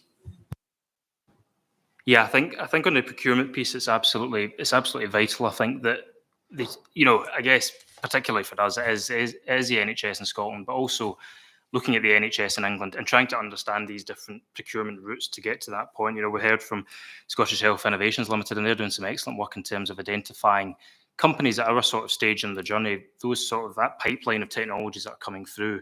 And it's about maintaining that communication, that momentum piece, I think, about identifying it now, not being afraid. I'm not saying it's a risk, but not being afraid to identify things at a relatively early stage, but help propel them through that journey. I think, you're up against potentially, large, lengthy tendering processes, entering into service contracts. If I look at what, exists currently, I guess, in terms of the gold standard solutions in the field that we're trying to operate in, sometimes they can be tied in for 5 to 10 years in some instances. And that's challenging as a new organisation where you perhaps, you're fighting perhaps a little bit of a battle in terms of the channels to actually be procured in the first instance, but then when you're up against some of these lengthier processes. So I think it's about that sort of wider picture, trying to identify what's coming through and sort of look towards the future where some of these things could come in. And then when exactly to your point, when we're at that stage of, making sales in 2 to 3 years' time, there is that more seamless transition into being able to be procured at that point without then almost having to, kind of reinvent the wheel to an extent. But I think certainly there's a lot of help there through organisations like Shell and some of the other ones, and we've been working very closely with the NHS in Scotland and in England to try and understand these various routes to adoption. They've been invaluable really in terms of helping us shape the business plan, the technology, and actually identify the need, because ultimately at the end of the day they are going to be a major customer for us. So that's absolutely key. Mr. Andrews, on a more wider point, how could the UK government's procurement be used more strategically to support innovative SMEs? Very good question. I think we've heard the word risk a lot of times this afternoon. It's about the shared risk between the company, the investors, and the government. Companies are willing to take a certain amount of risk, and investors know how to measure the risk. I would like to see government departments incentivised to take genuine risk and measured risk, and not to be ludicrous, but there's some great opportunities there. Medical devices are a wonderful example. I spent a dozen years in the medical device industry in Scotland myself, And I should say, happy to work for 5 or 6 companies that are no longer trading because they took risks, but the learning opportunities are there. My Silicon Valley example, you find a job with the next company. So medical devices, absolutely. But it doesn't necessarily need to be at the scale of an NHS rollout. It can be at trials and encouraging an SME to make the first 10 complicated instruments, knowing they're not perfect yet, but having to get to that next level of confidence that then gives investors the next level of confidence to scale up to make the 100 to 1,000. I think as well, in defence, there's great opportunities there. Defence suppliers are very, very conservative because they often sign up to decades worth of guaranteed support services. So when new subsystems or components come through, the defence integrators can be very cautious about trying to adopt them. So perhaps defence suppliers could also adopt more trial exercises. I should say as well, we do great work with DSTL and DASA there. They're doing a great job as well. But in the telecoms, for instance, where there's a national need for telecoms infrastructure, we could do some fantastic things. We could combine our interests, I say our, it includes Fraunhofer, interests in quantum and in space by procuring a satellite QKD network, by linking up Glasgow and Edinburgh's financial centres, or their airports, or their universities with genuine quantum communications. If government sets the scene for an intervention like that, then the suppliers like BT come in and they need to procure the components from the SMEs. All of a sudden, you then have almost a predefined supply chain. The people who got it to work in the heroic demonstrations will then be automatically be the people who are supplying into the end products. So there's a very, very old expression: no one ever gets sacked for buying IBM, from the old days of industry. If government departments are going to do procurement and be encouraged to take risk, I would hope that in a few years' time there was some sort of measure where they looked back. And if a department was encouraged to spend 5% of its budget on risky activities and they were all successful, you would go back and tell them they weren't taking enough risk, and they would be marked down for that. I once had a day trip to Knock Hill Racing Circuit, and before I went, my brother-in-law, big racing fan, he said, if you don't spin off, you won't know if you went round fast enough. And I'm all for measured risk. I had a helmet and a harness and there was a gravel trap, but it was fine. I spun off and it was great. And I was less scared of the next bit. But you've got to push these things and understand. VCs get it. And if as Herman Hauser once said to me when he was setting up the catapults, government's in a position to look for a much longer term view and take on risks that VCs would turn their nose up at. That's the sort of risks that we really need our government to be taking. I like the analogy, and we can use the double meaning of spin-off perhaps in the report. And finally, the same question I asked to the previous panel about the overall levels of business R&D in Scotland, and it's lower than the UK overall, and also lower than many OECD countries. Why do you think this is, and how can it be increased? I'll come to you first, Mr. Andrews. Thanks. Some of the points were made that Herd is a great success. We're disproportionately university and research heavy. I don't know if the numbers are as bad as they seem, but I do think that there's more to be done with the assets that we have. So Scotland has a large percentage of people in the public sector, which reduces your BERD. There are some companies who are London headquarters, and the reporting goes through there rather than acknowledging where the R&D actually takes place. A lot of companies struggle to identify what is actually R&D activity, hence the huge underclaiming of R&D tax credits, and the industry of people who are helping folk get R&D tax credits on a no-win, no-fee basis tells you there's a lot of untapped resource there. We have some sectors which don't do a lot of R&D, rightly or wrongly. Tourism is very important in Scotland, doesn't do a lot of R&D. Food and drink is relatively low in R&D. Fintech, surprisingly, tends to be quite low on R&D. So some of those are factors. We have about 6% of the R&D employees, UK's employees are in Scotland, with about 5.3% of the BERD. Over the last few years, if we looked at BERD over GDP, Scotland used to be about 50% of the UK level. It's now at 2/3, so it is improving. And I'd like to thank my good colleague at Technology Scotland and Leonardo Alan Cahoon for giving me most of those numbers in the last couple of hours in text messages. And I think what we need to do about it is realise that there is that cluster, there is that momentum, there's enthusiasm and ambition in Scotland. And there are great assets in our universities and translational institutes as well. And I think we're living proof that the right stimulation helps it. Some companies are incredibly active in R&D. They get it. They know the landscape. They've got their strategy. Some companies don't have a technology roadmap. We've sat with companies and said, right, okay, if in a year you did this, in 3 years you did this, where would you be? Because if you don't innovate, your competitors will, and you'll go out of business. So they can take some encouragement and some stimulation. And if organisations like ours can help join things up and recognise someone's got potentially an advantage in a component that might fit in with that company's end product, then there's a role for us as well. I think the majority of the landscape stuff I'm really, really sympathetic to. There's something like 236 different organisations in the UK who are public sector research establishments, national labs, for-profit RTOs, not-for-profit RTOs, and catapults in there, of course. If companies are concentrating on this month's sales, they're not looking around. They pop their head up over the factory wall every few years and say, where's the technology strategy board gone?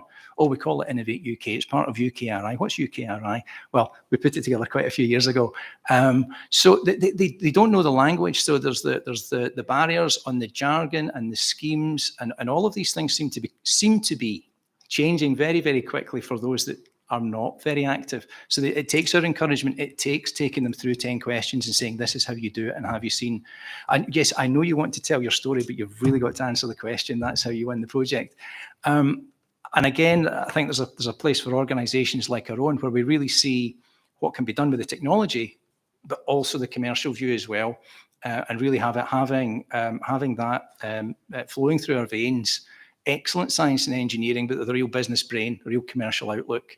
There's a time and a place for organisations like ours to do that, and I think we can do it really well. Thank you. That's very comprehensive. And did you want to add anything, Dr. Hannah? Yeah, thank you. Just a couple of things. I mean, I guess that is certainly the case. I think in terms of looking at the university and research landscape here, it's certainly, I think, more funding probably gets done as some of that more, I guess, fundamental type research work probably takes place in these sorts of settings rather than, say, in a business point of view. But I mean, I think looking at it from a bigger picture, I think it's almost unrealistic, I think, to compare directly maybe the Scottish ecosystem with places like London, Oxford and Cambridge. I think it is a very different setup there. And there is different appreciations in terms of the levels of risk and also focus in terms of what companies are trying to do. I mean, I think certainly from my experience in terms of bringing that funding in, and we've discussed that before, but, you know, if you're perhaps an SME here operating on a relatively tight budget, I think there is going to be a push, as Simon alluded to really focusing on that main product, making sales on that key area, and you're maybe not going to have the same amount of kind of, I guess, baggage to be able to look at some of those things. So, yeah, I think that principally is kind of where I'm coming from in that. Thank you very much indeed. Did you want to go in, Catherine? No, pennies were dropping. It just happens audibly. Well, I think the last question, if not the last word, should go to Carol Monaghan as a Glasgow MP. Carol. Thank you, Chair, and my mic is switched on and my brain's back on, so thank you. Simon, could I come back to you, because there was something I wanted to pick up. I talked about pandemic and your contribution, but part of COVID recovery, or the pandemic probably allowed all of us to have a think about sort of future, where things were going, tying that in with COP, climate change, all of that. Can you say a bit about how applied photonics can actually play a role in combating climate change, and is there any work been done in Fraunhofer specifically on that? It was great having COP26 here and seeing what everyone was doing and making us think again about what we're doing. So there's layers and layers of complexity to this. There's lots of companies in Scotland are looking at themselves internally, what they do in terms of their own carbon footprint, first and foremost. Employees are becoming more and more demanding in their expectations of flexible working, and also in the green credentials of the company they're about to join. So we really do, businesses really have to think about this very seriously. In terms of the technology sector, we know that photonics is everywhere. The vision of the UK photonics industry, their own vision paper of trebling in size by 2030. So does Photonics Scotland. It's a huge growth industry because it's transformative. So we know electronics is everywhere, but photonics is everywhere as well. So key examples I would give in agri-tech and vertical farming. We've been working with James Hutton Institute through in the East Coast about what sort of LED light to have on at what time in the growth cycle of a plant to maximise its growth. The potential for vertical farming is absolutely wonderful. A closed environment, no pesticides, microdosing water, and growing factory loads of fruit and veg all through the year right next to the city and not transporting them. So from simple things like that through to wind LiDAR, we're installing thousands of turbines around the world. A LiDAR system, light measuring the wind coming towards the turbine, can make sure you've got the right turbine in the right place, that it's operating properly, that you're adjusting the yaw and the angle of the blades to maximize the energy efficient extraction of the wind. So we've done a lot of wind LiDAR work. And if that means that we save 5% more efficient over its lifetime, we'll need fewer other power stations. It's not the most exciting application, but it's really important. So we've done that. We've done a lot of work in hydrogen detection, actually doing the first live trial in Sellafields warehouses. Long-term nuclear storage gives off telltale signs of hydrogen, which we're able to detect in a 3D volume. We're now looking at how do you take that technology in a very controlled environment and make it more accessible for the hydrogen economies when we're generating, storing, distributing hydrogen. Is it being done safely by measuring minuscule fugitive emissions of hydrogen, and even offshore cable monitoring. The cables that bring back energy from wind farms have fiber optics inside, which means you can interrogate that cable. Cables like that can strum in the tides like a guitar string, which would lead to them being damaged. We can even detect if a dolphin has touched the cable. We're working with EMEC up in Orkney and done demonstrations with the Strathclyde spin-out Synaptech. It's a really powerful technology. Around about 85% of all insurance claims in offshore are to do with the cables. The cables break and get damaged. They're hugely expensive to replace. So getting the whole economics of that industry has got photonics very deeply in it, and we're helping UK companies tackle these challenges. Yeah.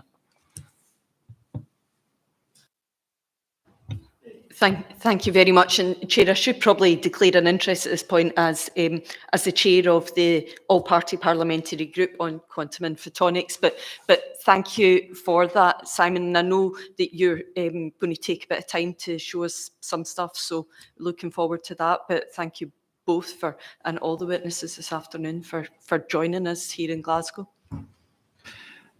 Thank you very much indeed. Can I add to Carol's thanks and thank Simon Andrews and Stuart Hannah for your evidence and all of the witnesses that we've had this afternoon. We've covered a huge amount of ground from space and satellites to research funding, to the recovery from COVID and looking at how we can best support innovative companies. So very grateful to all of the witnesses who've helped us today. What we now do is this feeds into a number of inquiries that are current, but it's our practice to write to relevant government ministers with our reflections on the evidence panels that we've taken during these sessions that we've been having outside of Westminster, and so we will do that. Let me also thank, as well as the witnesses today, our House of Commons committee team who put this visit together and brief us on all of the subjects that we've discussed, and to our broadcast team that makes sure that the public can follow our proceedings. And a particular thank you to the University of Strathclyde and to Sir Jim Mcdonald, its principal, for hosting us in this magnificent university this afternoon and allowing us now to go and inspect some of the facilities here. That concludes this meeting of the committee. Order, order.